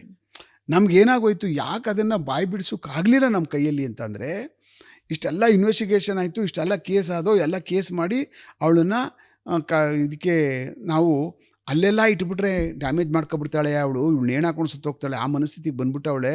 ಸ್ಟೇಟ್ ಹೋಮಿಗೆ ಬಿಟ್ರು ಅಲ್ಲೂ ಸತ್ತೋಗ್ತಾಳೆ ಇವಳು ಗ್ಯಾರಂಟಿ. ನಮ್ಮ ಕಸ್ಟಡಿನಲ್ಲೇ ಇಟ್ಕೊಳ್ಳೋಣ, ತಗೊಂಡು ಹೇಗೋ ಪತ್ತೆ ಮಾಡಿ ಅವಳನ್ನ ಮ್ಯಾನೇಜ್ ಮಾಡಿ ಇಂಟ್ರಾಗೇಷನ್ ಮಾಡಿ ಬಾಯಿಗೆ ಬಿಡಿಸ್ಕೊಳ್ಳೋಣ ಅಂತ ಹೇಳ್ಬಿಟ್ಟು ಅಂತ ನಾವು ಅವತ್ತು ಅವಳನ್ನ ಪೊಲೀಸ್ ಸ್ಟೇಷನಲ್ಲಿ ಇಟ್ಕೊಂಡಿದ್ವಿ. ನಮ್ಮಲ್ಲಿ ಭಾಗ್ಯ ಅಂತ ಒಂದು ಕಾನ್ಸ್ಟೇಬಲ್ ಇದ್ದರು, ಇನ್ನೊಂದು PC ಇದ್ದರು, ಮತ್ತು ನಮ್ಮ ಕಾವಲ್ಗೆ ಹಾಕಿ ಹುಷಾರಾಗಿ ನೋಡ್ಕೋಬೇಕು, ನೀವು ಯಾವ ಕಾರಣಕ್ಕೂ ನೀವು ಯಾಮಾರಬಾರ್ದು, ಭಾಳ ಡೇಂಜರಸ್ ಲೇಡಿ ಅಷ್ಟು ಹೇಳ್ಬಿಟ್ಟು ಹೋದ್ರು. ನಮ್ಮವ್ರು ಪೊಲೀಸವ್ರು ಹಿಂಗೆ ಕೂತಿದ್ದಾಗಲೇ ಅವರು ಚೂಡಿದಾರ ಹಾಕ್ಕೊಂಡಿದ್ದಲ್ಲ ಅದನ್ನು ಮೆತ್ತಿಗೆ ಎಳ್ಕೊಂಡಿದ್ದೆ ಹೆಗಲ ಮೇಲೆ ಇದ್ದದ್ದು ಓಡ್ನಿನ ಅದು ಹಗ್ಗ ಕಿಟಕಿಗೆ ಹಾಕೋಬಿಟ್ಟು ನೇಣು ಹಾಕೊಬಿಟ್ಟವಳೆ ಪೊಲೀಸ್ ಸ್ಟೇಷನಲ್ಲೇ. ಅವಳು ಅಲ್ಲಿ ಕೂತ್ಕೊಂಡು ಯಾವಾಗ ಶಬ್ದ ಆಗೋಕ್ಕೆ ಶುರುವಾಯಿತು, ಆಚೆ ನಿಂತಿದ್ನಲ್ಲ ಸೆಂಟ್ರಿ, ಇದೇನು ಹಿಂಗೆ ಹೊರಗೊರಂತ ಹಿಂಗೆ ಶಬ್ದ ಆಗ್ತದಲ್ಲ ಅಂತ ಬಂದು ದಡಾರಂತ ನುಗ್ಗಿ ಒಳಗೆ ಬಂದ ತಕ್ಷಣವೇ ಹಿಂಗೆ ಆಗ್ಬಿಟ್ಟವಳೆ. ಕೂತ್ಕೊಂಡಿದ್ದಂಗೆ ಮಾಡ್ಕೊಂಡಿದ್ದಾಳೆ ನೋಡಿ. ನನಗೆ ಫೋನ್ ಹೊಡೆದ್ರು, ಏನು ಸಾರ್ ಹಿಂಗೆ ನೆಣಕಾಗ್ಬಿಟ್ಟವಳೆ ಅಂದರು. ನಾನು ಅರ್ಧ ಸುತ್ತೋಗ್ಬಿಟ್ಟೆ. ಗಾಡಿನೇ ಕಣ್ಣೇ ಕಾಣಿಸಲ್ಲ, ರಸ್ತೆ ಹೆಂಗೆ ಓಡಿಸ್ತಾ ಇದ್ದೀನಿ ಅನ್ನೋದೇ ಗೊತ್ತಾಗ್ತಾ ಇಲ್ಲ ನನಗೆ ಗಾಡಿನ. ಆಮೇಲೆ ಭಾಳ ಮ್ಯಾನೇಜ್ ಮಾಡ್ಕೊಂಡು ಗಾಡಿ ಓಡಿಸ್ಕೊಂಡು ಬಂದಾದಮೇಲೆ ಇಮ್ಮಿಡಿಯೇಟಾಗಿ ಅಲ್ಲೊಂದು ನರ್ಸಿಂಗ್ ಹೋಮ್ಗಿತ್ತು, ತೊಗೊಂಡೋದ್ವಿ. ಪಾಪ ನಮಗೊಂಥರ ಜೀವನದೆಲ್ಲ ಅಪಂತ ಬಾಂಧವ ಅಂತ ಗೋಪಾಲ್ ಅಂತ ಡಾಕ್ಟ್ರ್ ನಮ್ಮ ಕಲಾಸಿಪಾಳ್ಯದಲ್ಲಿ. ಸಾರ್ ಎಲ್ಲಿದ್ದೀನಿ, ಬರ್ತಾಯಿದ್ದೀನಿ ತಾಳು 5 ನಿಮಿಷ ಬಂದ್ಬಿಡ್ತೀನಿ ಬಂದು ಏನಪ್ಪ ಏನು ಶಬ್ದನೇ ಮಾಡ್ತಾ ಇಲ್ಲ, ಎಷ್ಟೊತ್ತಾಗೋಗಿತ್ತಂತೆ. ಆಮೇಲೆ ನಾವು ಅವಳಿಗೆ ಅಲ್ಲಿ ಬಂದ ತಕ್ಷಣವೇ ಇದು ಮಾಡಿ ಬ್ರಷ್ ಮಾಡಿ ಉಜ್ಜಿ ಅವಳಿಗೆ ಇದೆಲ್ಲ ಮಾಡಿ ಅಷ್ಟೊತ್ತು ಒಂದು ಕಡೆ ಲಾಕ್ ಆಗಿತ್ತು, ಇನ್ನೊಂದು ಕಡೆ 75% ಆಗಿತ್ತು. ಇನ್ನೊಂದು ಸ್ವಲ್ಪ ಹೊತ್ತಾಗ್ಬಿಟ್ಟಿದ್ರೆ ಮ್ಯಾಕ್ಸಿಮಮ್ ಒಂದು 5 ಮಿನಿಟ್ ಆಗಿದ್ರೆ ಸೋದೋಗ್ಬಿಡ್ತಿದ್ಲು, ಬ್ರೈನ್ ಡೆತ್ ಆಗ್ಬಿಡೋದು. ಆಮೇಲೆ ಬೆಳಗ್ಗೆ 8 ಗಂಟೆವರೆಗೂ ಅವಳಿಗೆ ರಿಜ್ಯೂನೇಟ್ ಆಗೋಕ್ಕೆ ಟೈಮ್ ಆಗಿಬಿಡ್ತು. 8 ಗಂಟೆ ಆಯಿತು. ಅವಳು ಸೇವೆ ಮಾಡಿಕೊಂಡು, ಅಪ್ಪ ದೇವ್ರಿಗೆ ಸುಮ್ಮನೆ ಬದುಕ್ಸಪ್ಪ ಶಿವ, ಬಿಡ್ತಾರ ನಮ್ಮನ್ನ ಜಿಂದಿ ಮಾಡಿಬಿಡ್ತಾರೆ. ಆಮೇಲೆ ಯಂಗ್ಸರ್ನ ಸಾಯಿಸಿರು ನಮಗೆ ಎಂಥ ರಾಕ್ಷಸ ಇರಬೇಕು ಈ ಬಡಿ ಮಗ ಅವನು ಅಂದ್ಬಿಟ್ಟು ಅಂತ. ಅದರಿಂದ ಆಚೆ ಬರುವಷ್ಟಿದ್ರೆ ಸತ್ತೈತೀವಿ ನಾವು, ಪೊಲೀಸ್ ಕೇಸೇ ಬೇಡ ಅನ್ನಿಸ್ಬಿಡ್ತದೆ. ಪೊಲೀಸ್ ಪ್ರೆಷರ್ ಹೆಂಗಿರುತ್ತಲ್ಲ ಅಯ್ಯಪ್ಪ. ಆಮೇಲೆ ಏನಂದ್ರೆ ನಮ್ಮಲ್ಲಿರ್ತಕ್ಕಂಥ ಅವಳು ಅದು ಲೇಡಿ, ಗಂಡಸಾದ್ರೆ ಪರವಾಗಿಲ್ಲ, ಇತಿಹಾಸದಲ್ಲಿ ಲೇಡಿ ಸಾಯಿಸಿರು ಆಗ್ಬಿಡ್ತೀನಿ ನಾನು. ಆಮೇಲೆ ನನ್ನ ಕಸ್ಟಡಿನಲ್ಲಿ ಅದು ಬೇರೆ ವಿಚಾರ, ಅವ್ನು ನೇಣು ಹಾಕೊಂಡ್ಲೋ ಏನೋ, ಮತ್ತು ಕಸ್ಟಡಿ ಈಸ್ ಮೈನ್ ಅಲ್ವಾ, ಬಿಡ್ತಾರ ನಾಳೆ ಯಾರೋ ನೋಡ್ಕೊಳ್ಳೋಕಿದ್ದಾರೆ ಅವರು, ನಾಳೆ ದಿವಸ ಅದು ಬೇರೆ ವಿಚಾರ, ಬಟ್ ರೆಸ್ಪಾನ್ಸಿಬಿಲಿಟಿ ನಂದಲ್ವಾ. ಆಮೇಲೆ ಅದು ಯಾವ ದೇವ್ರ ಪುಣ್ಯನೋ ಅದು ಏನು ಕತೆನೋ, ಅದು ಯಾರು ಒಳ್ಳೇದು ಮಾಡಿದ್ವು ಅಂತೂ ಬದುಕಿದ್ಲು. ಕರ್ಕೊಬಂದ್ರು ಸರ್, ನಮ್ಮ DCPಗಳದೆ ರಾತ್ರಿ ಹಿಂಗೆಲ್ಲ ಪೋಸ್ಟ್ ಕರ್ಕೊಂಡು ಬಿಟ್ಬಿಟ್ರಪ್ಪ. ಫಸ್ಟು ಈಗಲೇ ಈ ಗಳಿಗೆರಲ್ಲೇ ಕರ್ಕೊಂಡವಳನ್ನ ಅದೇನು ಟ್ರೀಟ್ಮೆಂಟ್ ಬೇಕು ಮಾಡಿಸ್ಬಿಟ್ಟಂತೆ ಕರ್ಕೊಂಡೋಗಿ ಮತ್ತೆ ಆಮೇಲೆ ಬೇಕಾದ್ರೆ ಕಸ್ಟಡಿಗೆ ತಗೊಳ್ಳೋಣ ಅವಳನ್ನ, ಬೇಕಾದರೆ ಯಾರು ಇದ್ದಾರಲ್ಲ ಅವ್ರಿಗೆಲ್ಲ ನಾವು ವಾಲಂಟ್ರಿ ಸ್ಟೇಟ್ಮೆಂಟ್ ಕಳಿಸ್ಕೊಡೋಣ ಅಂತೇಳಿ ನಮ್ಮ ಗೋಪಾಲಸ್ವರ ಸಾಹೇಬರು, ನಮ್ಮ DCP ಅವರು ವೆಸ್ಟ್ ಇದ್ದರು, ಸರಸ್ ಚಂದ್ರ ಅವ್ರು ಕರ್ಕೊಂಡೋಗಿ ಬಿಟ್ಬಿಡಿ ಉಮೇಶ್, ರಿಸ್ಕ್ ತೊಗೊಳಕ್ಕೆ ಹೋಗ್ಬಿಡ್ರಪ್ಪ. ಆಯಿತು ಸರಿ ಅಂದ್ಬಿಟ್ಟು ಕರ್ಕೊಂಡೋಗಿ ಪ್ರೊಡ್ಯೂಸ್ ಮಾಡಿಬಿಟ್ವಿ. ಅದಾದಮೇಲೆ ಸುಮಾರು ಜನ ಅವಳನ್ನ ಕಸ್ಟಡಿಗೆ ತೊಗೊಂಡೋದ್ರು. ಆಯಾ ಪೊಲೀಸ್ ಸ್ಟೇಷನ್ಗಳಲ್ಲಿ ಈ ಥರದ ಮಿಸ್ಸಿಂಗ್ ಕೇಸ್ ಇದ್ದೋ ನೋಡಿ, ಯಾರಿಗೂ ಹೇಳಿಲ್ಲ. ನಾನು ಅಲ್ಲಿಗೆ ಹೋದರೆ ಒಂದು ದಿವಸ ಎವಿಡೆನ್ಸಲ್ಲಿದ್ದಾಳೆ, ಕೇಳಿದ್ರೆ ಏನಮ್ಮ ಸಮಾಚಾರ, ಏನು ಕತೆ ಏನು ಅಂದರೆ, ಯಾರಿಗೂ ಹೇಳಲ್ಲ, ಏನೋ ನೀವು ಹೇಳಿಸ್ಕೊಬಿಟ್ರಿ ನೀವೆಲ್ಲ ಅಂದ್ಬಿಟ್ಟು ನಾನು ಬೇರೆಯವ್ರಿಗಾಗಿರು ಹೇಳ್ತಿದ್ನಾ ಅಂದರು. She is very challengeable lady. ನೋಡಿ ಈ ಥರದವೆಲ್ಲನೂ ಮರ್ಡ್ರು ಕೊಲೆ ಕೇಸಸ್ಗಳು ಇನ್ನೂ ಅವಳಲ್ಲೇ ಒಳಗಡೆನೇ ಮನಸ್ಸಲ್ಲೇ ಉದುಗಿಸ್ಕಿಟ್ಕೊಂಡು ಅವು ಎಲ್ಲೆಲ್ಲಿ ಮಾಡಿದವಳು. ಸುಮಾರು ದಿವಸದಿಂದ ಮನೆ ಬಿಟ್ಟು ಹೋದವಳು ಆಚೆ. ಮೆಂಟಲಿ ಸ್ಟ್ರಾಂಗ್ ಅಂದಾಗ ನನಗೆ ಅಂಡರ್ ವರ್ಲ್ಡ್ ಬಗ್ಗೆ ತಿಳ್ಕೊಬೇಕು ಅಂತ ಅನ್ಸುತ್ತೆ. ಹೆಂಗಿತ್ತ ಸರ್, ಹೆಂಗಿದೆ ಸರ್ ಅಂಡರ್ ವರ್ಲ್ಡ್, ಈಗ ಹೆಂಗಿದೆ ಆಗ ಹೆಂಗಿದೆ? ಅವ್ರುಗಳು ಸ್ಟ್ರಾಂಗ್ ಮೈಂಡೆಡ್ ಅಲ್ಲ. ಹೌದು, ಅಂಡರ್ ವರ್ಲ್ಡ್ ನಾವೇನು ಮಾತಾಡಬೇಕು ಬೆಂಗಳೂರದು ಅಂದರೆ, ನಾವುಗಳು ಬೆಂಗಳೂರು ನಗರಕ್ಕೆ ಬಂದಾಗ ಆಲ್ಮೋಸ್ಟು ನಾವು ಡಿಸ್ಟಿಂಗ್ವಿಷ್ ಮಾಡ್ತೀವಿ ರೌಡಿಸಮ್ನ, ಬೆಂಗಳೂರು ನಗರದ ರೌಡಿಸಮ್ನ. ಒಂದು ಕಲರ್ಫುಲ್ ರೌಡಿಸಮ್, ಇನ್ನೊಂದು ಬ್ಲಾಕ್ ಆ್ಯಂಡ್ ವೈಟ್ ರೌಡಿಸಮ್.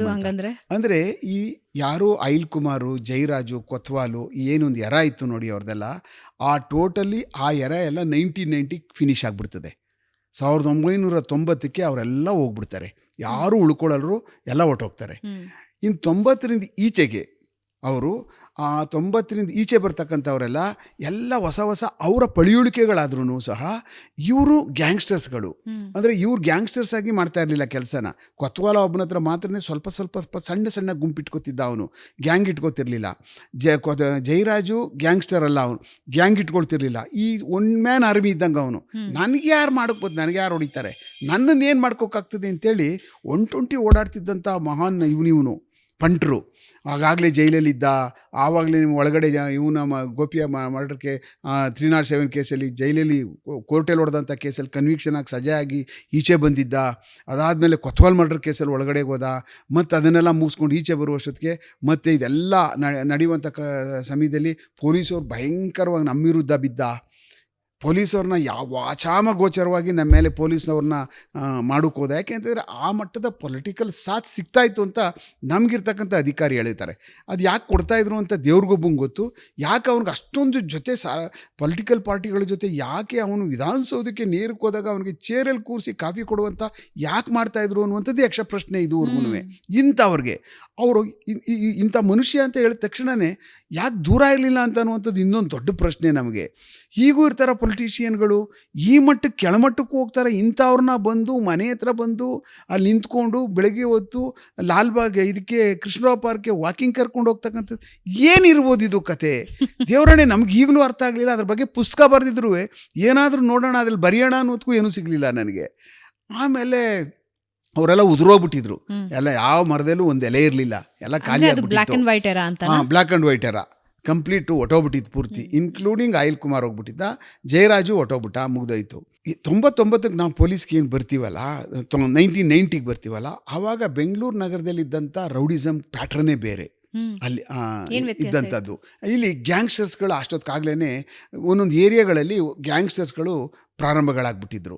ಅತ್ಯಂತ ಜಾಸ್ತಿ ಹಿಂದೂ ರೌಡಿಸಮ್ಗಳು ಕಾನ್ಸಂಟ್ರೇಟ್ ಎಲ್ಲಾಗಿದ್ರು ಅಂದರೆ ಆವಾಗ ನಮ್ಮ ಋಷಭಾವತಿ ಬರುತ್ತೆ ನೋಡಿ, ಮೇಲ್ಗಡೆಯಿಂದ ಆ ಕಡೆಯಿಂದ ನಮ್ಮ ರಾಜಗೋಪಾಲ್ ನಗರ ಕಡೆಯಿಂದ ಪೀಣ್ಯ ಕಡೆಯಿಂದ ಹರ್ಕೊಂಡು ಈ ಜ್ಞಾನಭಾರತಿ ಕಡೆಗೆ ಹೋಗ್ತದೆ ನೋಡಿ.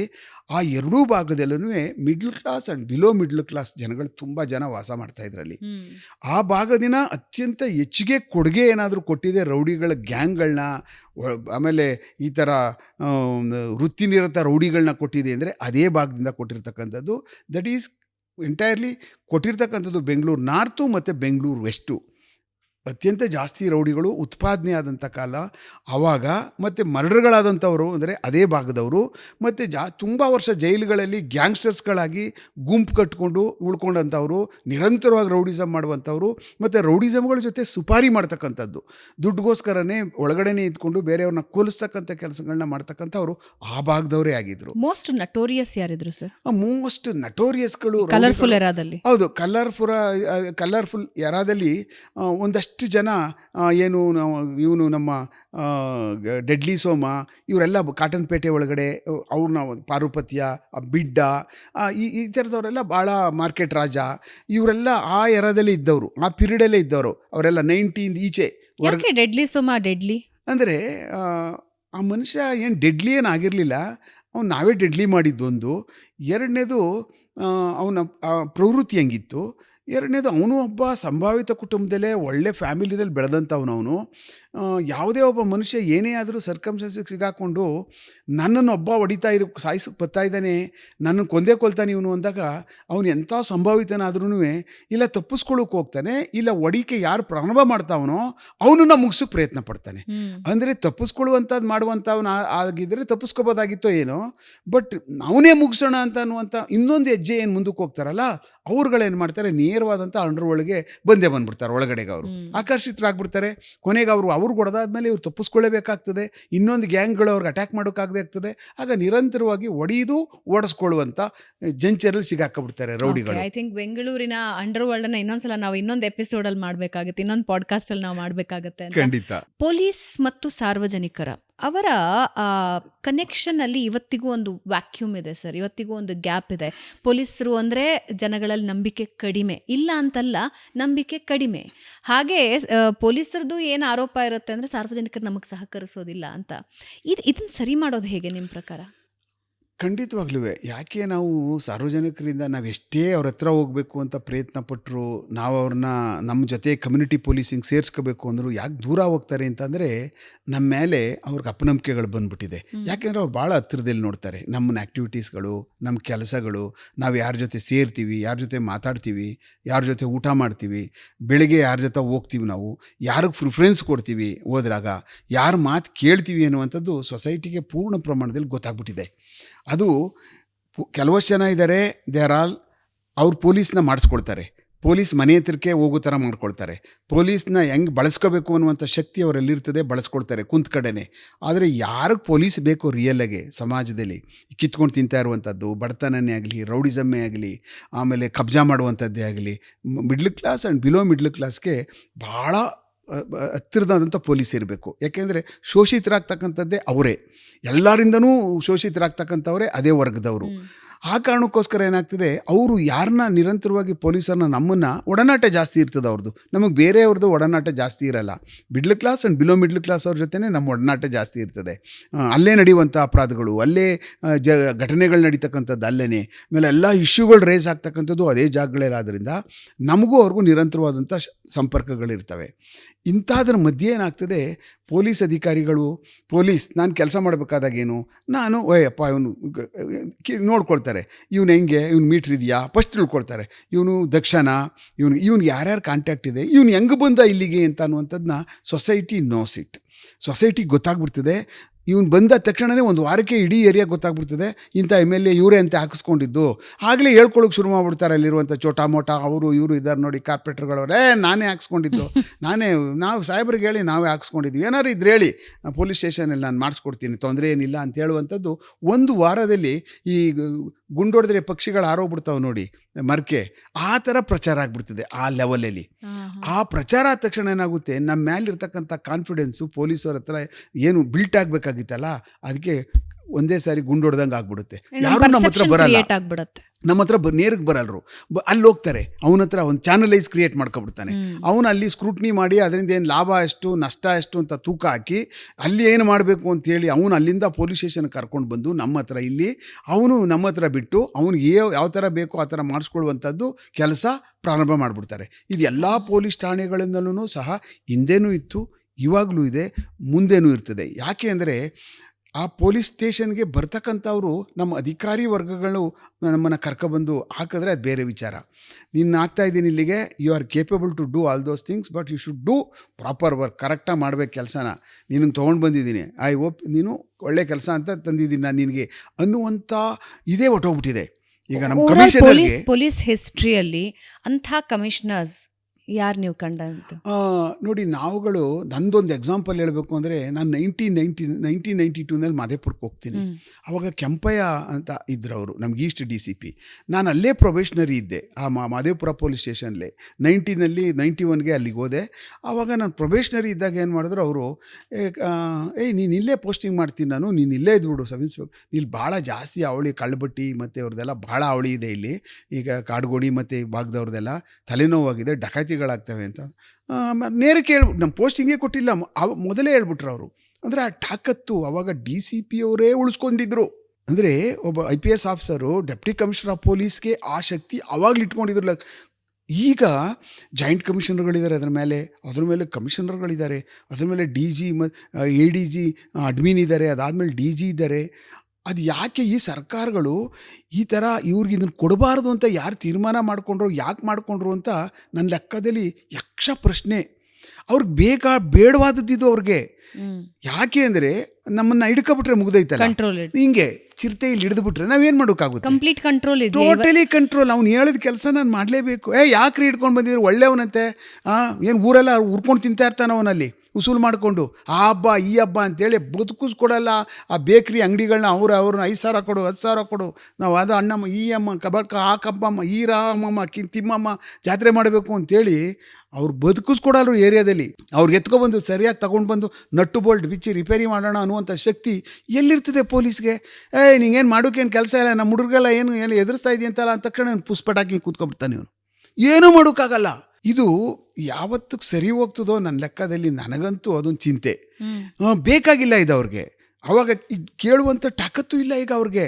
ಇವ್ರು ಹಾಕಿಸ್ಕೊಂಡಿರೋದಲ್ಲ, ಕೇಳೋಕ್ಕಾಗಲ್ಲ. ಈಗ ಪೊಲೀಸ್ ಡಿಪಾರ್ಟ್ಮೆಂಟ್ ಅಲ್ಲಿ ಅಂತಹ ಎರ ಇತ್ತ, ಪೊಲಿಟಿಷಿಯನ್ಸ್ ಬಗದೇ ಇರೋದು, ನಾನು ಅದಕ್ಕೆಲ್ಲ ಒಪ್ಪಲ್ಲ ಅನ್ನೋ ಎರ ಇತ್ತ. ಅಂದರೆ ನಾನು ಪ್ರಾರಂಭಿಕವಾಗಿ 1990 ಬಂದ ಕೆಂಪಯ್ಯ ಸಾಹೇಬರು ನನಗೇನು ಹಾಕಿದ್ರು, ಅದು ಒಂದೇ ಒಂದು ಪೋಸ್ಟಿಂಗು ಡೈರೆಕ್ಟ್ ಅವ್ರು ನನಗೆ ಹಾಕಿರ್ತಕ್ಕಂಥದ್ದು ಪೊಲೀಸ್ ಠಾಣೆಗಳಿಗೆ. ಅದಾದಮೇಲೆ ದೇವರಾಣೆ ಯಾರೂ ಸಹ ಅಧಿಕಾರಿಗಳೇ ಆಗಲಿ ಒಬ್ಬರೂ ಪೋಸ್ಟಿಂಗ್ ಕೊಡ್ತಕ್ಕಂಥದ್ದು ನಾವು ಕೊಡ್ತೀವಿ ಅಂತ ಅನ್ನುವಂಥದ್ದು ಮಾಡಲೇ ಇಲ್ಲ, ಮಾಡೋಕ್ಕೂ ಇಲ್ಲ ಸರ್ಕಾರಗಳು. ಪೊಲಿಟಿಷಿಯನ್ಸ್ ಥ್ರೂ ಬರಬೇಕು, ಥ್ರೂ ಮಿನಿಟ್ ಹಿಡ್ಕೊಂಡು ಅವ್ರಿಗೆ ನಾವು ಅವಾಗ ಎಮ್ ಎಲ್ ಎಗಳು ಒಳ್ಳೆಯವರಿದ್ದರು ಖಂಡಿತವಾಗ್ಲೂ. ನೀವು ಬನ್ನಿ, ಅವ್ರು ಬೇಡಪ್ಪ ಏನೋ ತಲೆನೋವು ಒಂದು ಮನುಷ್ಯ ಅವನು ಅಂತ ಹೇಳಿದ್ರೆ ನಾವು ಕೆಲಸ ಮಾಡ್ತಾಯಿದ್ದೀವಿ ಅಂತ ಗೊತ್ತಾದ ತಕ್ಷಣವೇ ನಮಗೊಂದು ಮಿನಿಟ್ ಕೊಡುವಂಥದ್ದು, ಕಾಯಿಸ್ದೆ ಆಯಿತು ನೀವು ಬನ್ನಿ, ಹೋಗಿ ನೀವು ಪೋಸ್ಟಿಂಗ್ ತೊಗೊಳ್ಳಿ, ನೀವು ಇದು ಮಾಡ್ಕೊಳ್ಳಿ ಅಂತೇಳಿ ಫಾಲೋ ಅಪ್ ಮಾಡಿ ನಮ್ಗೆ ಮಾಡಿಸುವಂಥ ಎಮ್ ಎಲ್ ಎಗಳು ನಾವು ನೋಡಿದ್ದೀವಿ. ಬಟ್ ಅಷ್ಟೇ ಖತರ್ನಾಕ್ಗಳು ಮಾಡಿಸ್ಕೊಬಿಟ್ಟಾದ ಮೇಲೆ ಗುಲಾಮಿ ಥರ ಹಿಂಗೆ ಹೋಗಿ ಸಲ್ಯೂಟ್ ಹೊಡೆದು ಬಕ್ಕೊಂಡು ಈ ಮಟ್ಟ ಮಾಡೋಂಥ ಲೀಡ್ರ್ಗಳನ್ನೂ ನಾವು ನೋಡಿದ್ದೀವಿ. ಬಟ್ ಆ ಕಾರಣಕ್ಕೆ ಅದನ್ನು ಹೋಗಬೇಕಿದು. ಯಾರು ಹೋಗಿಸ್ತಾರೋ ಅದು ಯಾರು ಮಹಾನ್ ದೊಡ್ಡ ವ್ಯಕ್ತಿ ನನ್ನ ಲೆಕ್ಕದಲ್ಲಿ ಒಬ್ಬ ಚೀಫ್ ಮಿನಿಸ್ಟರ್ ಅನ್ನುವಂಥವ್ರು ಇದಕ್ಕೊಂದು ಕಡಿವಾಣ ಹಾಕೋದಕ್ಕೆ ಶಕ್ತಿ ಇದೆ. ಯಾಕೆಂದ್ರೆ ಓಪನಾಗಿ ಹೇಳ್ತಾರೆ ನೋಡಿ, ನಾನೊಬ್ಬ ಎಮ್ ಎಲ್ ಎ, ನನ್ನ ಕೈಯಲ್ಲಿ ಒಬ್ಬ ಸಬ್ ಇನ್ಸ್ಪೆಕ್ಟರ್ ಹಾಕ್ಸ್ಕೊಳ್ಳೋಕೆ ನನ್ನ ಕೈಯಲ್ಲಿ ಶಕ್ತಿ ಇಲ್ದಂಗೆ ಆಗೋಗ್ಬಿಟ್ಟಿದೆ, ಆ ಥರ ಮಾಡಿಬಿಟ್ಟಿದ್ದಾರೆ ಎನ್ನುವಂಥ ಗೋಳಿಟ್ಕೊಂಡು ಟಿ ವಿಗಳಲ್ಲಿ ಹೇಳುವಂಥ ಎಮ್ ಎಲ್ ಎಗಳು ನೋಡಿದ್ದೀವಿ ನಾವು. ಈ ಪರಿಸ್ಥಿತಿಗೆ ಬಂದುಬಿಟ್ಟಾಗ, ಇಂಥ ವೇದನೆಗಳನ್ನು ಸಾರ್ವಜನಿಕವಾಗಿ ಹೇಳ್ಕೊಳ್ಳೋಕೆ ಬಂದಾಗ ಇನ್ಯಾನ ನಾವು ಏನು ಹೇಳಿ ಏನು ಪ್ರಯೋಜನ ಹೇಳಿ? ಆ ಕಾರಣಕ್ಕೆ ಪೊಲೀಸ್ಗೂ ಇವ್ರಿಗೂ ಏನು ಸಂಬಂಧ ಬಿಟ್ಟು ಹಾಕಬೇಕು. ನೀವು ಮಾಡಿ ನಿಮ್ಮ ಕೆಲಸನ ಅಂದರೆ ರಾಮರಾಜ್ಯ ಮಾಡಿಬಿಡ್ತೀವಿ ಪೊಲೀಸ್ನವರು ಒಂದು ದಿವಸಕ್ಕೆ. ಪೊಲೀಸ್ ಇಲಾಖೆಯ ಪ್ರತಿ ಸಿಬ್ಬಂದಿಗೂ ಆಗಬೇಕಾಗಿರೋ ಏಕೈಕ ಕೆಲಸ ಒಂದು ಇಂಥ ಕೆಲಸ ಒಂದು ಆಗಲೇಬೇಕು ನಮ್ಮ ಡಿಪಾರ್ಟ್ಮೆಂಟ್ಗೆ ಅಂತ ಯಾವ್ದು ಅನಿಸಿದೆ? ನಮ್ಮ ಪೊಲೀಸ್ ಅವ್ರಿಗೆ ಬಹಳ ಕಡಿಮೆ ಸಂಬಳ ಇರ್ತದೆ, ತುಂಬ ಕಡಿಮೆ ಸಂಬಳಗಳು. ಈಗ ಸ್ವಲ್ಪ ಏನೋ ಮಾಡಿರ್ತಾರೆ, ಬದುಕಕ್ಕಷ್ಟೇ. ಊಟ ಮಾಡ್ಬೋದು, ಮಕ್ಕಳಿಗೆ ಏನಾದರೂ ಇದ್ದರೆ ಒಂಚೂರು ಸಣ್ಣ ಪುಟ್ಟ ಬಟ್ಟೆಗಳು ಹೊಲಿಸ್ಬೋದು. ಅದು ಒಳ್ಳೆಯ ಸ್ಕೂಲ್ಗಳಲ್ಲೂ ಸೇರ್ಸೋಕ್ಕಾಗದೇ ಇರ್ತಕ್ಕಂಥ ಕೆಲಸ ಮಾಡ್ತಕ್ಕಂಥ ಸಿಬ್ಬಂದಿನೇ 90% ಇರ್ತಕ್ಕಂಥವ್ರು, ಸಮಾಜದಲ್ಲಿರ್ತಕ್ಕಂಥವರೇ ಅವರು. ಅದನ್ನೆಲ್ಲನೂ ಅಂದರೆ ಮಾಡಿ ಸರ್ಕಾರದ ಲೆವೆಲಲ್ಲಿ ಇವ್ರಿಗೆ ಅಟ್ಲೀಸ್ಟು ಇಲ್ಲಿ ಬಂದಿದ್ದಾರೆ, ವಾಸ ಮಾಡ್ತಾಯಿದ್ದಾರೆ, ಅವ್ರ ಜೀವನದಲ್ಲಿ ಅವ್ರ ಮನೆಯೇ ಕಟ್ಕೋಕ್ಕಾಗಲ್ಲ, ಅವ್ರು ಎಲ್ಲೂ ಸೈಟು ತೊಗೊಳಕ್ಕಾಗಲ್ಲ, ಏನೂ ಮಾಡೋಕ್ಕಾಗಲ್ಲ. ಆ ಥರ ಒಂದು ಇನ್ಫ್ರಾಸ್ಟ್ರಕ್ಚರ್ ಡೆವಲಪ್ ಮಾಡಿ ಆ ಥರದವ್ರು ಪೊಲೀಸವ್ರಿಗೆ ಒಂದು ಹೌಸಿಂಗು ಎಲ್ಲರೂ ನಾವು ಮಾಡಿಕೊಡ್ತೀವಿ, ದೊಡ್ಡ ಹೌಸಿಂಗ್ ಮಾಡಬೇಕು, ಮಲ್ಟಿ ಸ್ಟೋರ್ ಮಾಡಲಿ. ಇದೇನು ಸರ್ಕಾರ ಆ ಲೆವೆಲ್ಗೆ ಮಾಡಿಕೊಟ್ಟು ಈಗ ಮಾಡಿಕೊಡ್ತದೆ. ಈಗ ಏನು KDB ಅವ್ರು ಮಾಡಿಕೊಡ್ತಾರೆ, ಒಂದು ಕಾಲೋನಿ ಥರ ಈ ಥರ ನಿಮ್ಮ ಕಮ್ಮಿಗೆ ಈ ಥರ ನಾವು ಮಾಡಿಕೊಡ್ತೀವಿ ಮಾಡಿ ಅನ್ನುವಂಥ ಅದೊಂದು ಶೆಲ್ಟ್ರಿಂಗ್ ಏನಿದೆಯಲ್ಲ, ಅದನ್ನು ಒಂದು ಯಾರಾದರೂ ಮಾಡೋಕ್ಕೆ ಪ್ರಯತ್ನ ಪಟ್ಟರೆ ನನ್ನ ಲೆಕ್ಕ ನಮ್ಮ ಇಲಾಖೆಯಲ್ಲಿರ್ತಕ್ಕಂಥ ಕೆಳ ಸಿಬ್ಬಂದಿ ಮತ್ತು ಮಧ್ಯಮ ವರ್ಗದವ್ರಿಗೆ ದೇವರಾಗ್ಬಿಡ್ತಾರೆ ಅವರು. ಅದನ್ನು ಖಂಡಿತವಾಗ್ಲೂ ಮಾಡ್ತಾರೆ, ಯಾರಾದರೂ ಪುಣ್ಯಾತ್ಮ ಬರ್ತಾನೆ ಅಂತ ನಂಗೆ ಅನ್ನಿಸ್ತದೆ. ಉಮೇಶ್ ಸರ್, ಬಹಳ ಕಡಿಮೆ ಮಾತಾಡಿದ್ವಿ ಅಂತ ಅನ್ನಿಸ್ತಾ ಇದೆ, ಯಾಕೆಂದ್ರೆ ನೀವು ಹಿಡಿದಿರುವ ಕೇಸ್ಗಳ ಸಾಲು ಅಷ್ಟಿದೆ. ಇನ್ನೂ ಓಪನ್ ಮಾಡಿಲ್ಲ, ನಾವು ಮೊದಲನೇ ಪುಟಕ್ಕೂ ಬಂದಿಲ್ಲ, ಪ್ರಾಸ್ತಾವಿಕ ಅಷ್ಟೇ ಆಗಿದೆ ಅಂತ ಅನ್ಸುತ್ತೆ. ಮತ್ತೊಂದ್ಸಲ ಖಂಡಿತ ಇನ್ನೊಂದು ಪಾಡ್ಕಾಸ್ಟ್ ನಲ್ಲಿ ಇನ್ನಷ್ಟು ನಿಮ್ಮ ಸ್ಟೋರೀಸ್ ಅನ್ನ, ಇನ್ನಷ್ಟು ಇನ್ವೆಸ್ಟಿಗೇಷನ್ಸ್ ಅನ್ನ ಖಂಡಿತ ನಾನು ಕೇಳೋದಕ್ಕೆ ನಾನಂತೂ ಕುತೂಹಲದಿಂದ ಕಾಯ್ತಾ ಇರ್ತೀನಿ. Thank you so much. So ವೀಕ್ಷಕರೇ, ಇದರೊಂದಿಗೆ ಇವತ್ತಿನ ಬೆಂಗಳೂರು ಬಜ್ ಪಾಡ್ಕಾಸ್ಟ್ ಮುಗಿಸ್ತಾ ಇದ್ದೀವಿ. ನೆನಪಿದೆಯಲ್ಲ, ನೀವು ಸಬ್ಸ್ಕ್ರೈಬ್ ಮಾಡಬೇಕು, ಬೆಲ್ ಐಕನ್ ಪ್ರೆಸ್ ಮಾಡಬೇಕು, ಹಾಗಾಗಿ ಹೊಸ ಪಾಡ್ಕಾಸ್ಟ್ಗಳನ್ನು ನೀವು ನೋಡೋದಕ್ಕೆ ಸಾಧ್ಯ ಆಗುತ್ತೆ. ಇದರೊಂದಿಗೆ ಇವತ್ತಿನ ಪಾಡ್ಕಾಸ್ಟ್ ಮುಗಿಸ್ತಾ ಇದ್ದೀನಿ. ಮುಂದಿನ ವಾರ ಮತ್ತೊಬ್ಬ ವಿಶೇಷ ಅತಿಥಿಯೊಂದಿಗೆ ನಿಮ್ಮ ಮುಂದೆ ಹಾಜರಾಗ್ತೀನಿ. ನಮಸ್ಕಾರ.